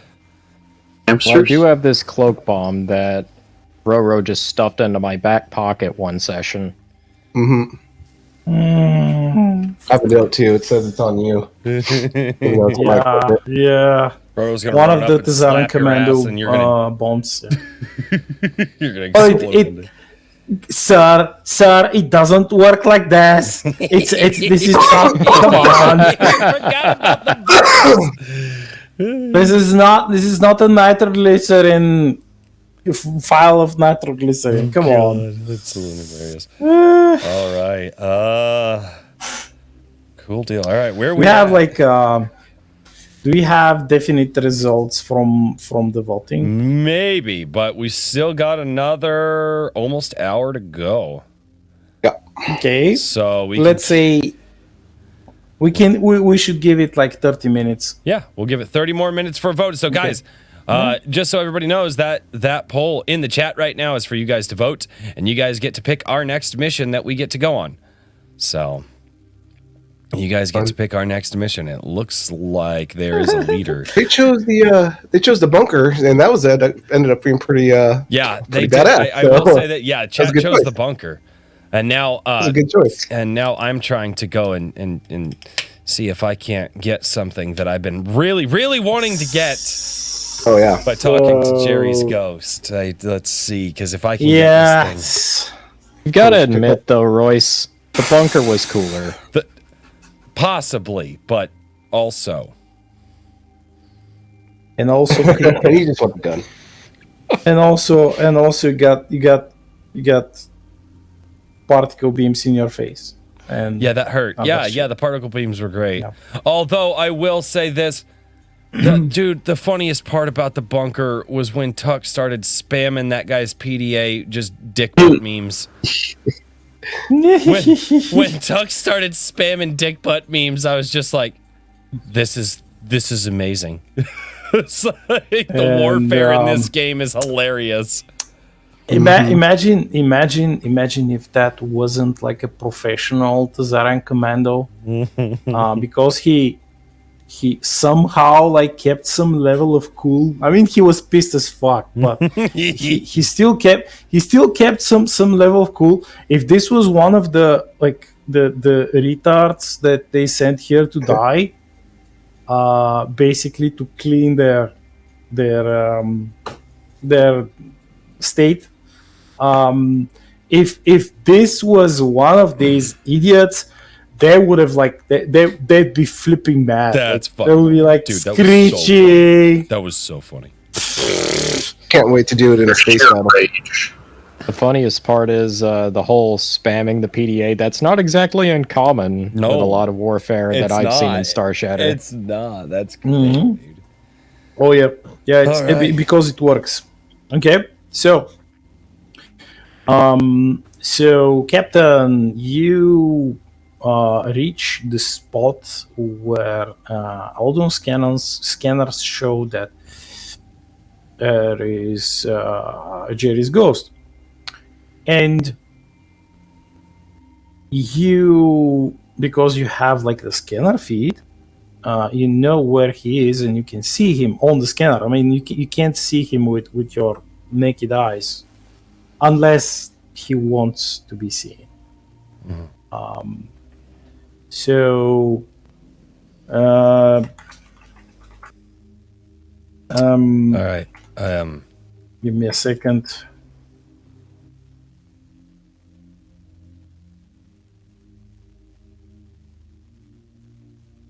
I'm enticing another person to vote. You're yeah, So, get those votes, yeah. man. Get those votes. We gotta see. It's changing though, man. What's God? Yeah, this is really cool. Oh shit! Now it's So the what you see on the scanner is just like it's all those scanners are very precise. They are quite advanced. They can detect anomalies, space anomalies, and other crap. But they can't exactly show you how a ghost looks. I mean, they can show you the outlines. They can show you like some simple stuff. But to actually see the ghost, you'll need like some like specially calibrated scanners. So gotcha.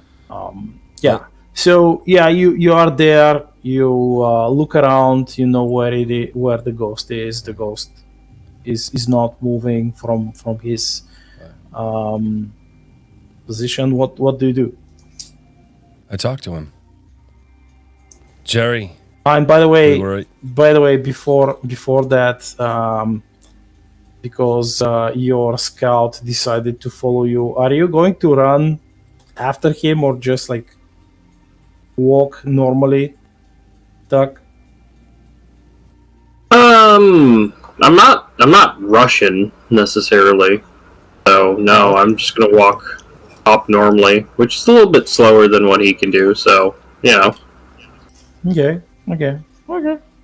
So what are you going to tell the ghost, Captain? Jerry, we got rid of that wraith. I heard it's been trying to come after our small little settlement here for a while. We got it. It shouldn't be a bother to you anymore. So, you've got a nice little settlement here. And, hopefully, your troubles with that bastard are over. And I just wait to see if he responds.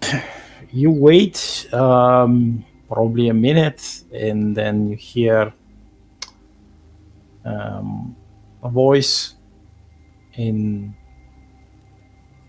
It's like you remember how creepy and pretty much bad felt when that wraith was like forcing communication, like he's like you're like you felt violated.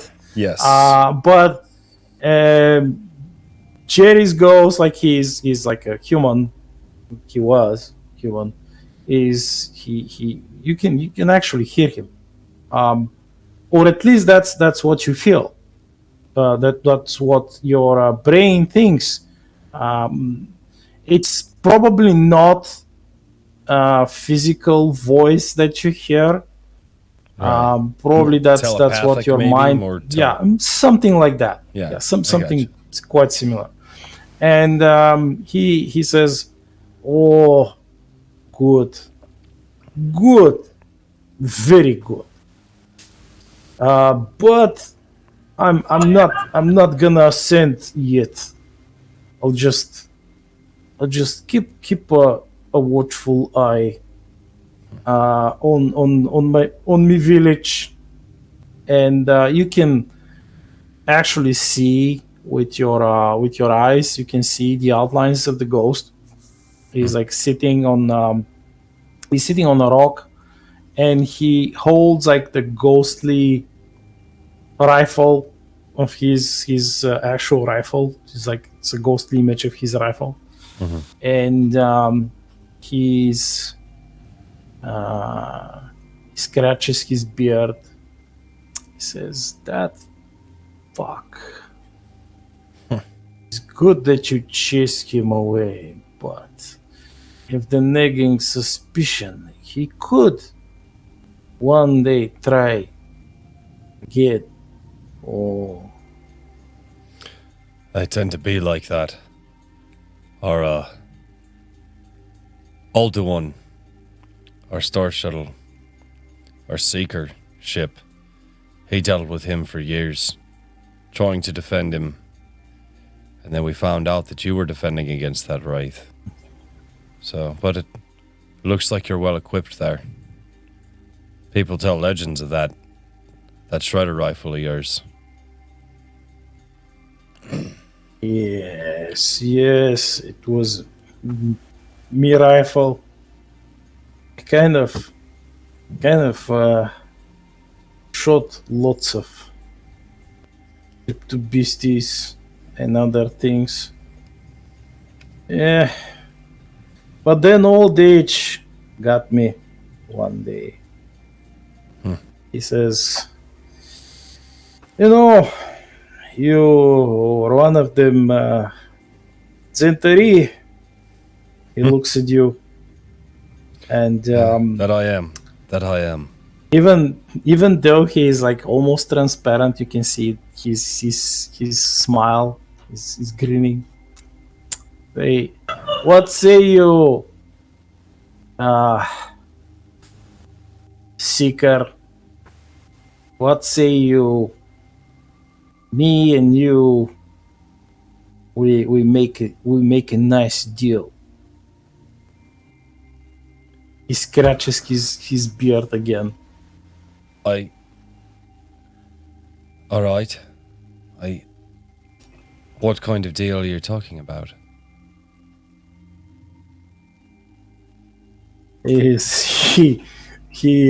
laughs like out loud. He says, well, the best kind of deal any mystery researcher can offer. A monster killing deal. Alright. I give you my rifle. And he looks like at the ghostly images. Like, not this one, the real one. Well, that's good. I don't think I can hold that one. He chuckles again. He says, but you're gonna promise me something. And you're gonna kill one thing that I couldn't, and What is that? is a beast. Is a beast. It's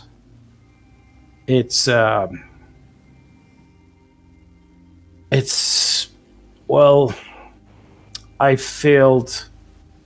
That's when the old age crept on me and got me. It's like I died. My heart couldn't beat any longer, and when I came back here, I died. And he points at a place like beyond the rocks. He says, like, you'll find me there in my rifle. Leave me bones, but take the rifle. See, and he uses his ghostly powers, which is mostly, in his case, telekinesis, and uses it to draw some stellar coordinates in the dust before your feet. And you can just like snap a whole picture with your PDA. Yeah, that's what I was gonna do. And send and it to he says, Alder One. Yeah, and he says, like, this is like derelict spaceship. This is the coordinates of the derelict spaceships.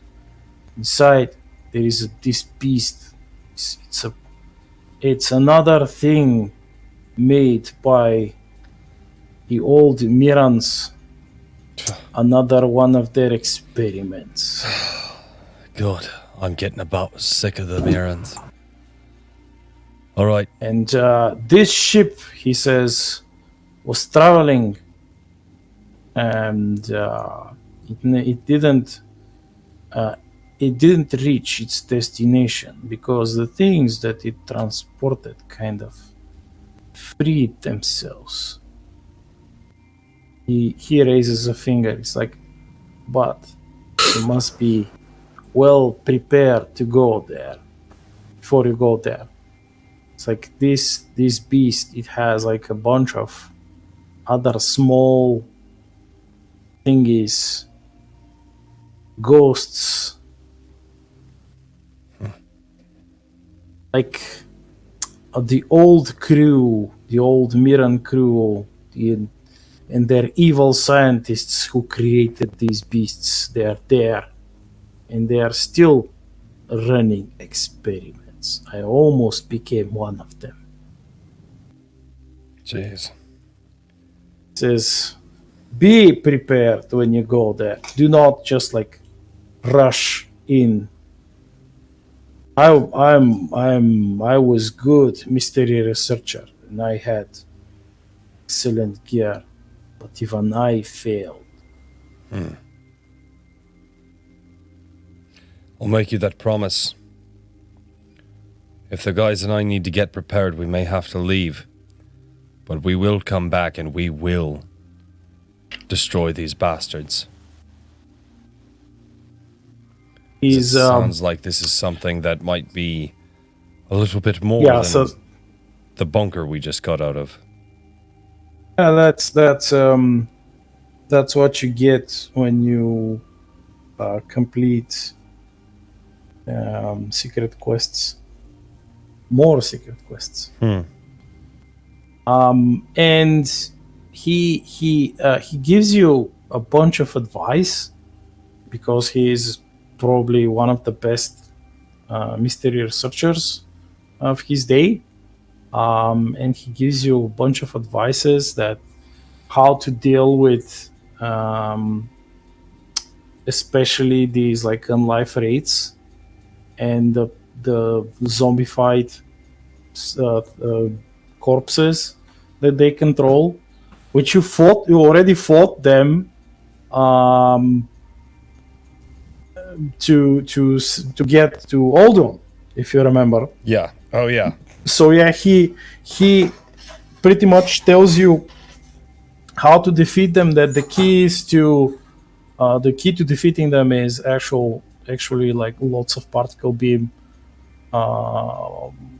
weapon fire, and if you just blow the physical corpses with other types of weapons, like the ghost, the wraith that controls them, that possesses them, it will be safe to do that again. So he tells you all of this, Jerry is like looks at you and says, so I'm guessing you went to that base, that laboratory. Yeah. Could you tell me what you saw there? Nightmares. I died before I got there. I saw was like nightmares. planning on going. We saw their experiments. We encountered their experiments. Still down there. Still alive. We witnessed... I saw a recording of what they used to do. And how they used to tear people apart. Try to merge them with machines and try to merge these unlife together. It was, the feed was cut short by turret fire at my back, and I about lost... Well, we about lost one of my guys. We had to get out of there quickly, but then we were welcomed by a monster. A walking monster. That bunker doesn't exist anymore. It's been taken care of. He smiles again, says, yes, I noticed the explosion. So, is well, if I'll be here for a considerable future. So if you find any of these like mysterious things to you, and not quite as mysterious to me,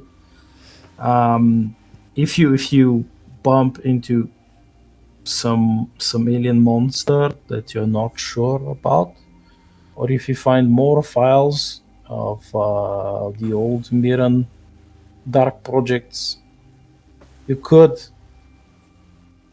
consult with me.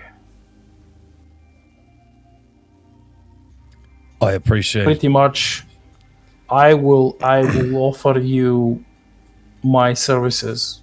I still can research. I still can do research.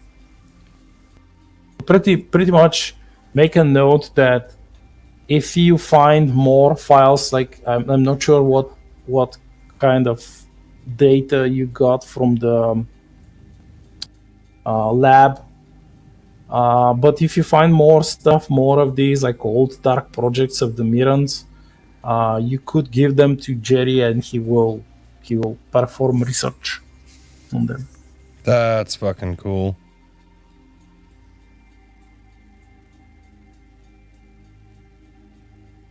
That's really And fucking and then Sable arrives.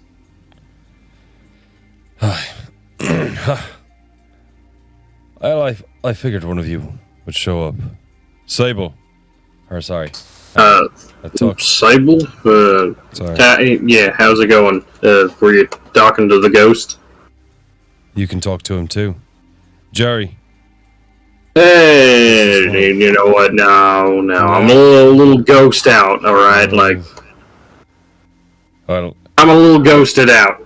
They're just gonna... I prefer it when the things stay dead, you know? Don't be rude.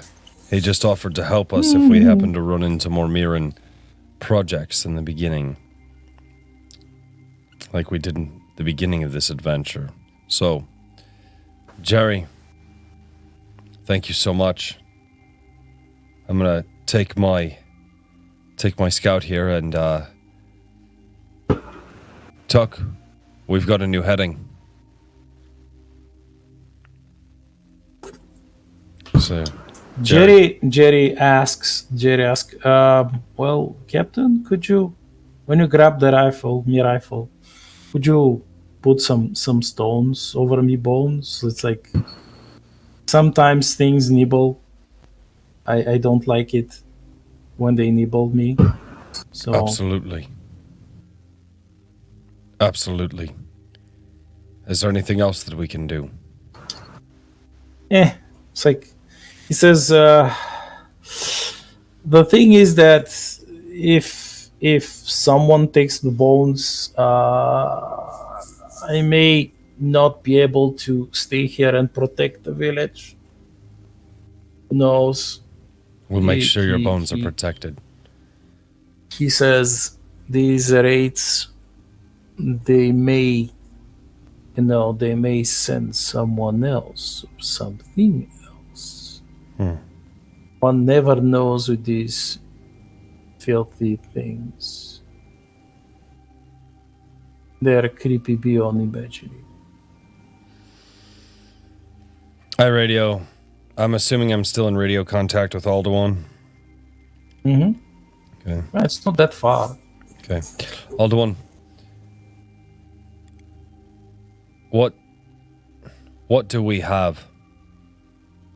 What do we have that we can use to build a permanent mausoleum or casket for our friend Jerry here to make sure that his bones stay where they need to stay? Well, he says, Captain, you could ask the colonists. I mean, it wouldn't cost anything for them to. No, I think that's a good idea. I will. They've been looking for him for quite a long time. Well, I'm going to go scout this area and make sure that I find him. I'll send coordinates back, and the colonists can come and they can take care of Jerry's bones for him. It's a little favor that he asked me to do. All right. So you grab the special shredder rifle. I'll give you like in between sessions. I'll give you the stats. I just in my head I hear the Ocarina of Time where you get the weapons. Da na na na. I finally got the fucking shredder rifle. Fuck. Take it. Nice. Take this with you. It's safer. So basically, this is a monster. I mean, you can kill other things with it. Obviously, but it has like additional. It slaps monsters harder. Yes. Really harder. But the problem is that rifle it's like you can't kill ghosts with it. But like physical monsters, yes. Like let's say you are magically transported to the Alien versus Predator universe. No problem. No problem. You'll kill them. Fuck it. No Let's fucking go. problem. Yeah. Oh. All right. I also send back. I send back the location of Jerry's bones, and Tuck and I put some rock coverings over his bones.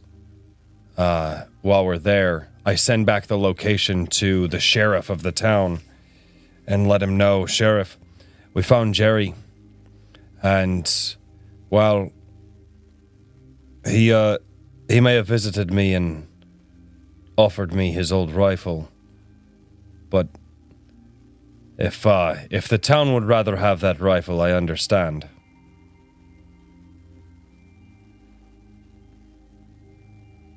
The sheriff answers, is like, what? You're holding the rifle. It's in my hands right now. If you're holding the rifle, then it's for you. It will only work for you. And you realize that this is a weapon which, unless someone's like, it has something on it, it's like, it's not a curse, but it has something on it, and if somebody else tries to pull the trigger and shoot, Interesting. it probably won't work for them. Well, all right. unless Jerry has an understanding, like has some sort of a contract with that other person, they won't be able to fire the gun. Interesting. All right. Well, well, Sheriff, I think that there's quite a few people that would be very interested in knowing where he's buried. I'm sending you the location of his bones now.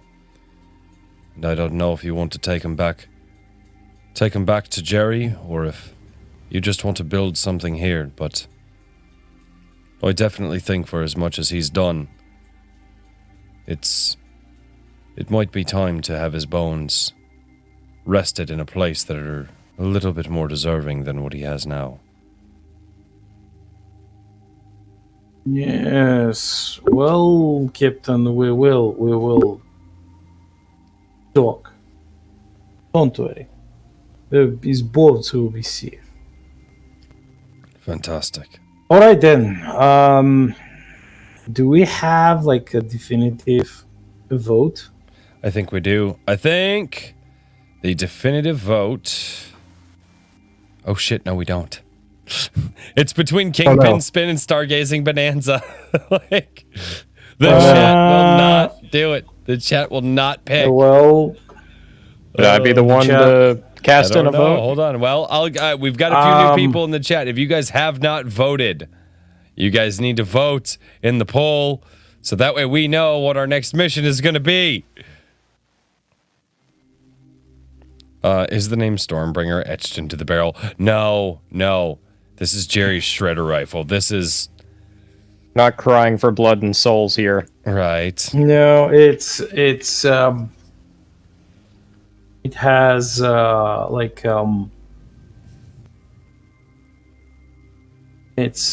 I think it's made by Winchester Company. Winchester Company, and it has like the logo, the old logo of Winchester. That's cool. On it. It has like a wooden stock, and one of the grips of the rifle is also made of wood, but everything else is like modern, quote unquote modern, because it's a vintage rifle. It's one of the first. It's one of the first shredder rifle of that class which was sold. And it wasn't sold in great numbers. That's what makes it it's rare. it's quite accurate. It's really accurate. It was made for like space explorers and others who went to planets with lots of animals and stuff, so they could defend themselves. But Jerry kind of modified his own rifle with Sweet. certain stuff, and you can see that it has like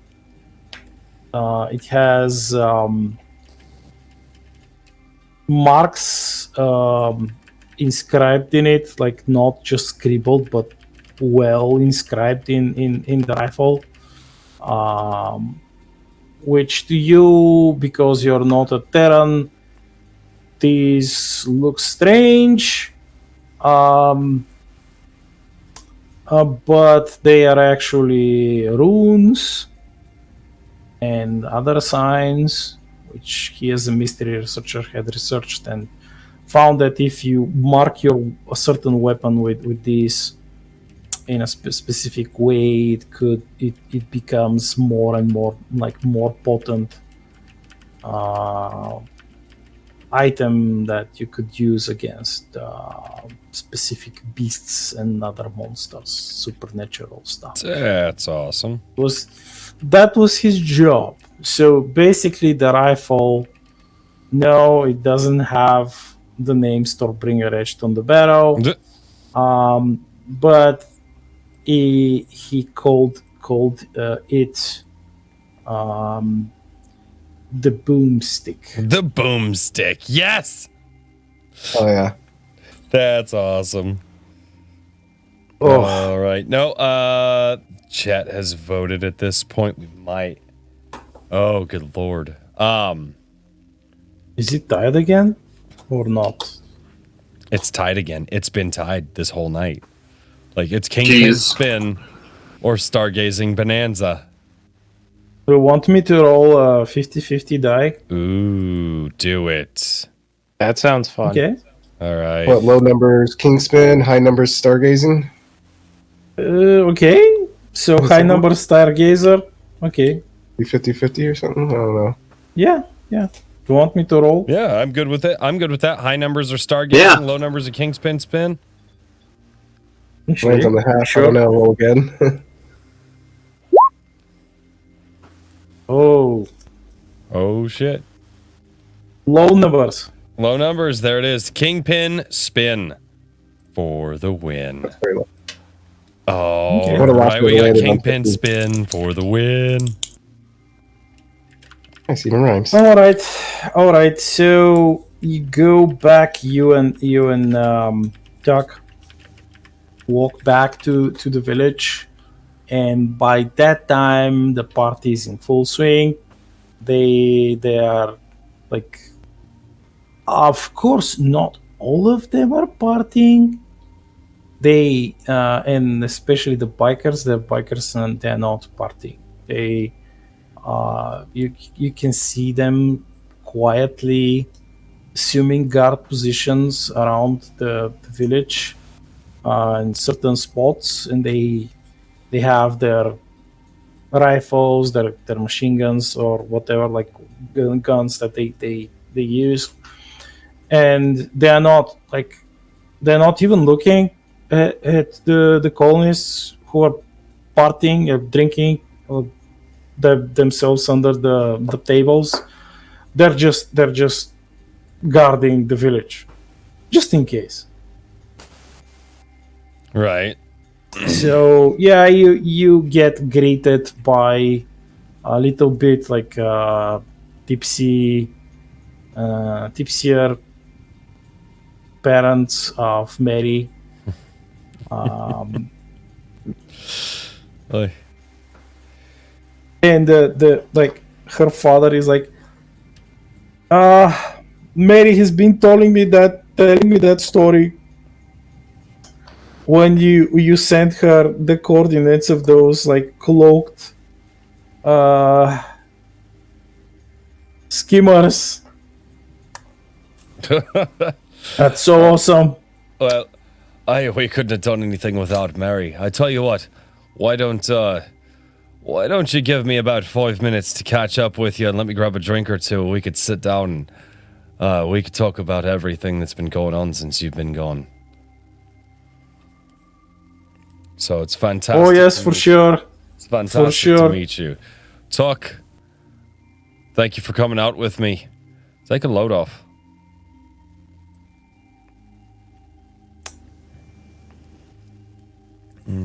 Alright, no worries. Duck, you could A decent break.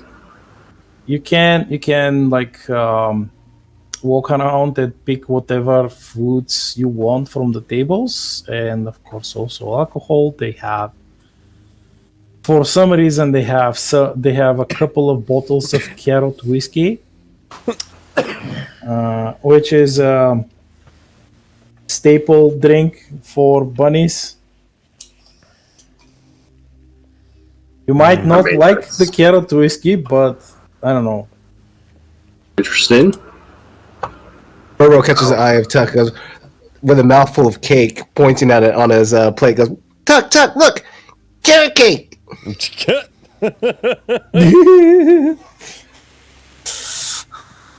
They even have sweet potato cake with ice cream. Oh God. So it's funny. You can sit there and eat and drink because you deserve it. Or you can wait for the sheriff to come and tell you more about Kingpin Spin. I think Roro is just going to busy himself with eating more and more sweets. Mouth noise. Roro's just taking little bites while Othard is just like raping down entire mouthfuls. Oh my gosh, this cake is delicious. Yeah, I would say the same. Oh yes, indeed, it is delicious. Lord. Everything is quite good. They have like this catering company is probably one of the best in this region, because nothing like everything that you tasted was super yummy, especially the cakes. The cakes are sublime. They have one cake that it's almost eaten like the entire cake, and it's like these cakes are quite big. They're the size of let's say a small case. These cases, like the small cases that are for produce, they're not super big, but they ain't small either. So these are you get it. So and the cakes are already sliced, and they are separated. Like the pieces are separated with piece of vacuum, so it's easier for people to just grab it with the piece of vacuum and just eat it, even without utensils or anything. You can eat So cheesecake this like cake, that too. yeah, this cake was a cake with special lunar pork. It's like a meat cake. Somewhat like this recipe dissolves the recipe for the English pies, but it's like with a much fluffier crust, Interesting. and it's amazing. The meat inside is like it's melting in your mouth. And of course they have music. This colony mostly listens to Navi synth, which is what the bulk of the spacers listen to, and this is like a somewhat sounds somewhat like synthwave. And if I remember correctly, if you listen to this, it will give you, I think, +1 to all navigation checks, Interesting. because it's designed to, like, it's a special kind of music which is designed to improve your concentration when you're doing this. That's There cool. is another type of synth which is designed to improve like computer use checks. Wait. Can we load this music on Alduin? Yes. We should probably do that. We should probably do that. We should probably load the music onto Alduin. So I'm gonna write that down as a note, because I know we're getting close here, and I know Sable's probably got to get going here in just a minute. Yeah. Okay. So if you wish, I can bring the sheriff over, and you can have a little chat with him. So that's what we can do before the end. Do we want to do that before the end, or we want to open up the next one? I don't know. We can load music onto Alduin. Yeah. I kind of like ending on dialogue. There's always like a little hint or cliffhanger. Oh that yeah, they leave, you're you know? right. Yeah, damn it, you're okay. Yep. Let's do that thing. So you're like telling the story of how you peeked through like the sneaky plan of that slaver captain, and you kind of defeated him in not just once but a couple of times in a game of intellect, captain. So you're telling the story, and of course, like the Alexander is and his wife, they are showing you hollows of the fight that they had at the colony called Duster's Dream. So this is the closest colony to their colony. It's called Duster's Dream. Right. I'll just type it in the chat.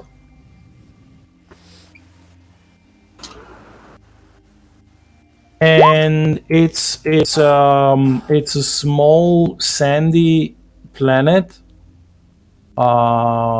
which is called Mune. And it has like it has large reserves of water under the, like, there are caves under the sand. It's full of water. And the water has like specific properties which makes the water like one of the most clean, like the cleanest water ever. It's special. And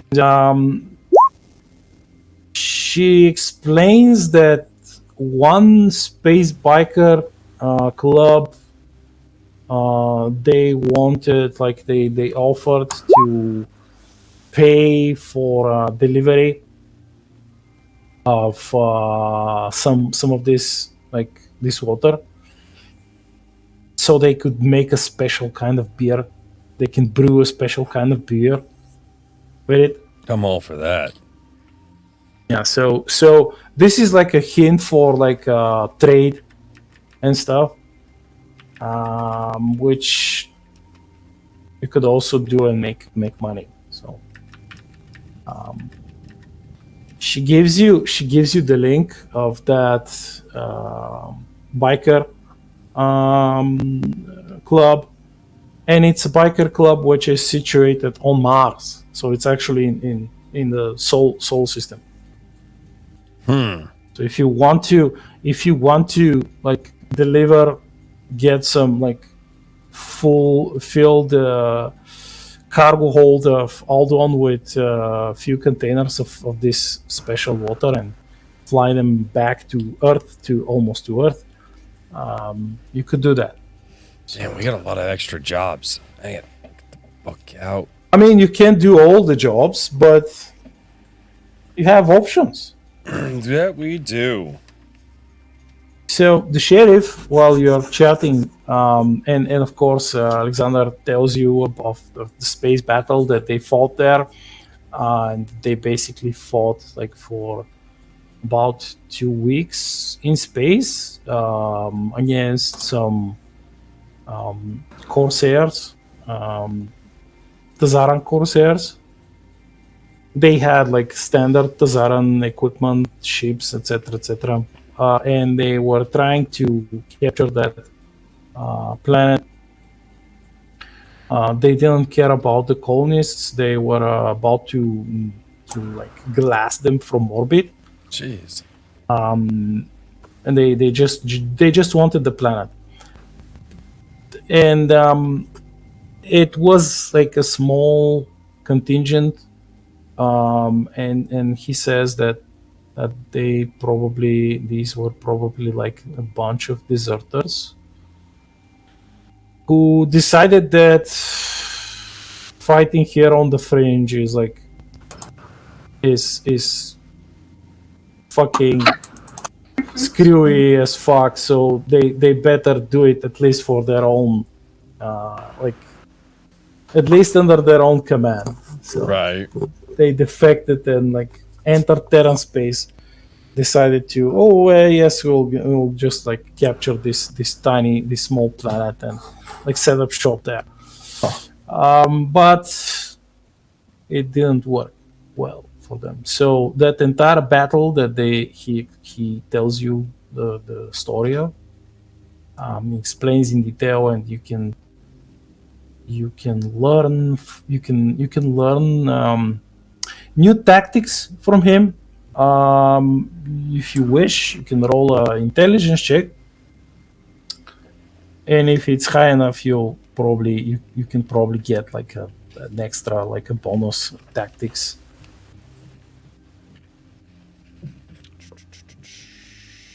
Let's see. Where are we at? Then I will tell you what the sheriff. I just have to remember where my... Oh, wait, that's right. It's on the first page because it's not under skills. It's over here. Yeah. Most of the Pay stuff attention, are on. Royce. Okay, so you get one bonus point in tactics. Oh, sweet. Like a permanent Do we one? have like 2 tactics bonuses running at the same time?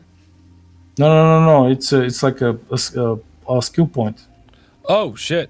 I got a skill point. Sweet. Yep. Of course, if you get these, like they can't go over the current level restriction of the maximum skill points that you have. What would that be for me? It's your current level plus 3. current level plus 3. Excuse me. Okay. Oh, excuse me. Just save it somewhere. Can fix that later when you level up. Actually, I can add it now because I like. Oh yeah. Okay. I've got I've got the it maxes me out, but I can add it. So that's ranks armor. I'll just do that. I'll just do make a note here. All right, +1, 2. So, Tactics.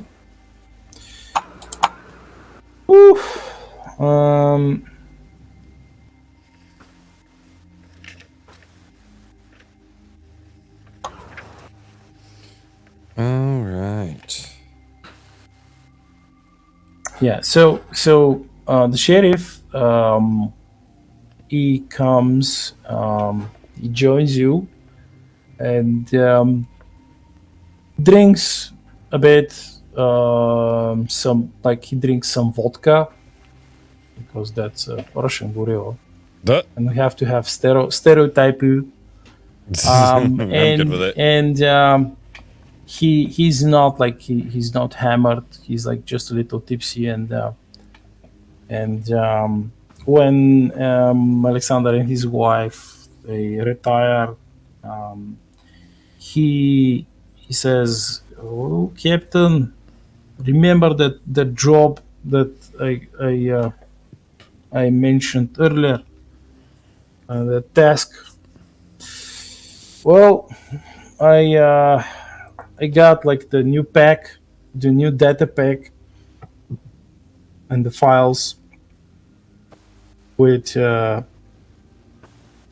arrival of all the people. They brought the new files, the new updated files. This is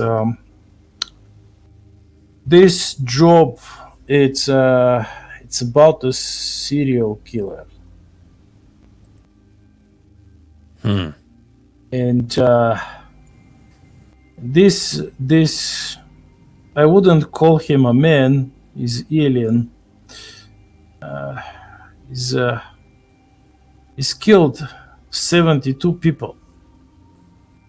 Some not in our space, but a couple here in Terran space. Therefore, it falls under our jurisdiction to sue him. If possible, we should capture him alive, and then he smiles like with the happiest of smiles, and then surrender him to either Isaac or Cyclops. But if not, like we kill him, just kill him. Of course, he's not in our space right now. He was chased by some colonists and escaped to a certain station outside of like at the border of our space. And he sought protection from a fellow criminal who has is some sort of a mob boss, and like the gorilla does like the air quotation marks. Like if we can deal with that mob boss, the Star Sheriff's department will pay us a nice bonus. Oh. Sounds like we have ourselves another job, gentlemen. Sounds good. Cake. No. All right. Can't work. More cake. Well, you might Perfect. You might have to give my boys the night. Sheriff, but Oh yes, Can absolutely it's do not that. like a, it's not a super time like sensitive mission. Probably can take at least 2 or 3 days to prepare. well, The we will supply you with the fuel. We'll give you fuel, and I've purchased something just in case, and he shows you the whole of a nuke, which is it's not a, it's just a bomb. It's one of these glide bombs that you drop from the stratosphere, and you bomb down the planets. And he says like, uh it's we will give you this if you need to use it. boy, that's a hell of an ordnance, Sheriff. I might be able to do something with that. So, He says I'll upload all the necessary information for that station, that shit hole full of all kinds of deranged criminals. Honestly, if there is no other way, you could just use the nuke if you can. It's not gonna be easy, Captain. But we pay a lot of money for this. It well, says gentlemen, 10,000 credits. no worries. I think, gentlemen, have we ever done anything the easy way? That's a Yeah. rhetorical question. I think we can take it, from here, Sheriff. Don't you worry about it. So, all right, boys, have your fill tonight, because tomorrow we get ready. Yay! Great. I'm kind of worried about this. We got a psychopath and a mob boss coming up. Great. And God knows a den of villains of some sort, I would imagine. Well, that's where these persons congregate. Yay. It's not very safe for them if they stayed in Terran space. They would be fucked. Right. It's like most, if not all, intelligent gangsters, alien gangsters, they avoid the Terran space like plagued ground. Like there is turbo black death here. They just no, we're not going to Terran space. No, fuck off. No. Like only like super naive and full of themselves, like obnoxious gangsters would try, even though they've heard terrible stories of children chasing their peers down and killing them and selling their bodies for fertilizer. They're like, nah, that couldn't be true. Like, what? That's bullshit. That's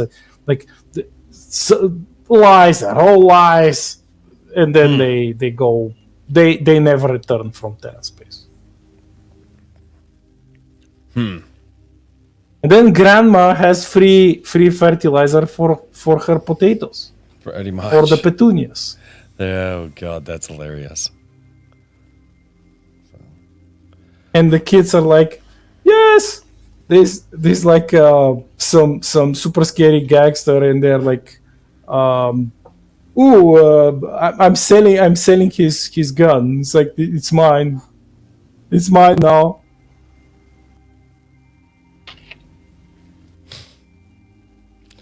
All right. I'm gonna have to get going. So Yeah. All yeah, I right. still gotta eat too. So No, you're good, man. Yeah. You're good. So real Have a quick, good night, guys. Real quick before you go, what was your favorite part? Real quick before you go, what was your favorite part of the night? I think that conversation with Jerry, like that. Yeah, it was interesting. It's nice to know that there are good ghosts out there. Right. Oh yeah, yeah. Even though Tech's not gonna wanna mess with them. Alright. No. Hey guys. Have a good one, man. Yep. Take it easy. Yes, Abel. Yeah. Oh, good lord. Well, he didn't pass it off to anybody. So, Black Knight, you choose. Who goes next? You. Oh god. There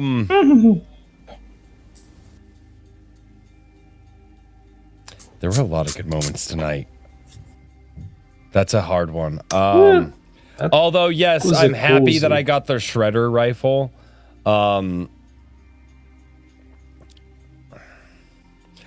I just like, honestly, I like that we were able to wrap up so many things that we have been doing up to this point.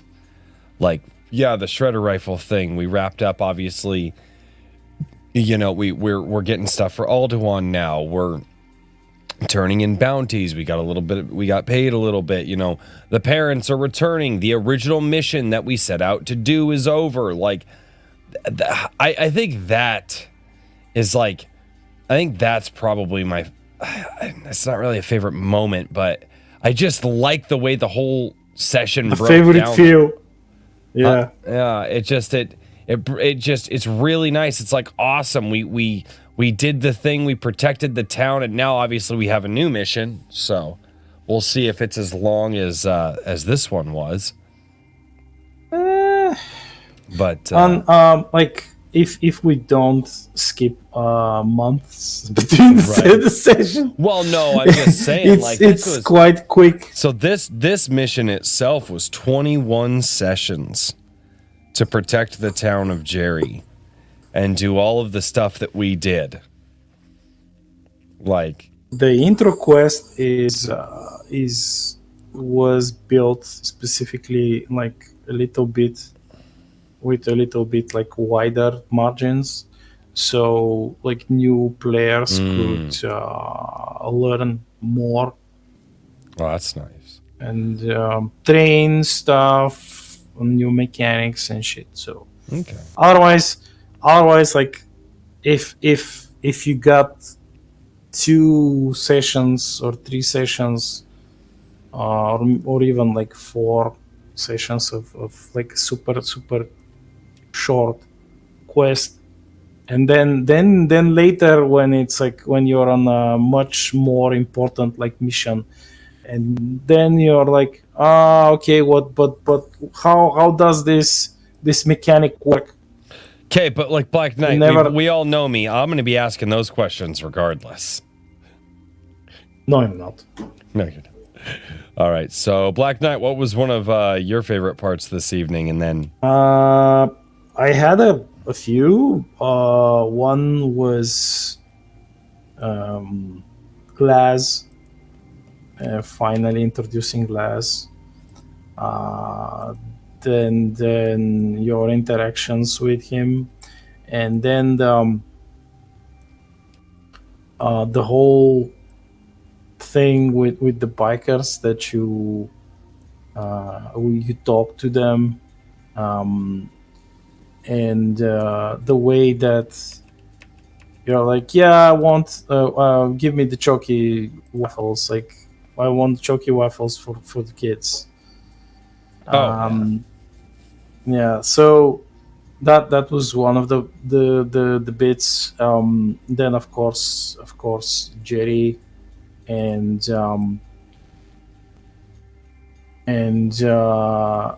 what was that a moment where you kind of realize that this entire thing was like it's finalized, so I can breathe a sigh of immense relief, and especially because you're a group that achieved a bunch of extra stuff, secret stuff. and you'll be not on top of that. You'll be flying around on Alton. That makes me happy. We're the first fucking crew that you've ever had do this, and that makes me fucking happy. I'm absolutely ecstatic about that. So next is 3P. I think Gene getting the shredder, like da da da da, like he said, Zelda, dude. It's been since forever. It's been so long. You've been trying to get this rifle. Finally, you're holding it. It is now in your possession. I know. Item for you. Like that point whenever you play a Zelda game and you finally get the Master Sword. That's L. Eugene and the Shredder rifle. Dude, I literally. When he was like, yeah, and he points where the shredder rifle is, and you have it now. I literally heard that noise in my head. I was like, da na na na. Yeah, it fits well. But no, it's pretty cool. Now we got Alduin and Shredder. We're at this point where our original goals are met, and now we can set new goals. Find new things and move on to that. Well, and it would be really cool to find. I mean, Alduin kind of turned into a thing for all of us. Which is really nice, but it'd be really cool to find some like side quests and stuff for like you guys to want to go after. Excuse me. Like, yeah, for sure. A mythical grenade launcher or something like that for fucking, for Roro or fucking. Well, that's what I was asking about the crafting skills. I was really wanting to see if you could start learning how to craft different grenades, and that's why I asked for the acid grenades because I have like all the other types. So I'm trying to make sure he's well balanced with different types of grenades. Yeah, you can make pretty much most types of grenades unless it's something like prototypey, some ancient shit that you never see. Yeah, exactly. When you find it and you disassemble it, you can try and make it. Unless it's Zentari. Why am I having deja vu? I feel like we've had this conversation before. I probably would have found the Mirian because I still have that Mirian bomb. Oh, that's right. Yeah, the Mirian bomb. I was thinking about selling, but I think Robo's going to hold on to it. Hold on to it, disassemble it. You can build copies of it. Yeah, that sounds smart. Otter. It's a good one. Yeah. Then with you. All right. Well, my favorite part of the session tonight was finally getting to meet a biker who turned out to be a hamster. The fact that he was piloting a mech and Roro immediately wanted a mech just like it. That was fucking. Give me all your money. I want the mech. Give me all your credits. Just straight up. Just give me all your credits. No. Roro is just like, shut up and take my money. Roro was like, shut up and you can take their money too. That was great, dude. That was hilarious. That was a good roleplay session. That was good probably improv. the best line of the night, to be honest. Bro was hysterical. No, dude. It's great, man. Yeah. Downtime sessions are cozy. That's the idea. And then Wrangler came in and dropped a super chat for $4.20.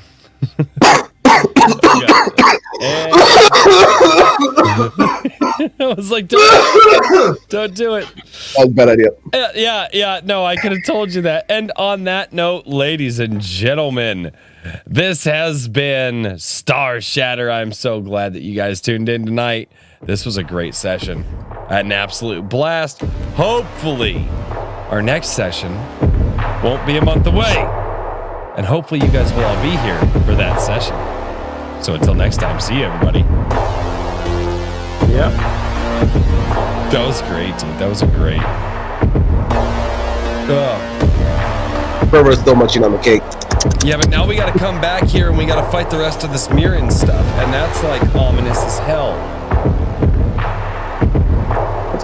We'll be stocked up. We're stocked up now. Let's get an upgrade. That's the idea. He was like, Don't forget to give Jerry any files that you recovered from the laboratory. Did we recover any files from the lab? I don't know. You have to check your notes. I don't think I did. If you know the rule, If you don't take notes, then you took nothing. I basically, I don't remember recovering any files. Outside of that Remember that video. room? Yeah, that's something. That's a clue. That's a clue that you can use. But remember that room where, like, Althart was punching the button, and you were looking. Yeah, but I didn't want him to open it. Have a good night, Bilbo Baggins. Thank you for being here, man. Michael D. It was awesome to see you guys regular. Thank you so much. All right. Guys. Oh, and by the way, guys, Sunday coffee tomorrow. I'll be reading some comments, and I obviously didn't do a whole lot this week at all. So I'm going to read your comments, and then I got some videos that people have been asking me to check out. So I might just react to some videos tomorrow, too. So, yeah, we'll do that. It'll be a fun time. It'll be a fun time. And as always, until next time.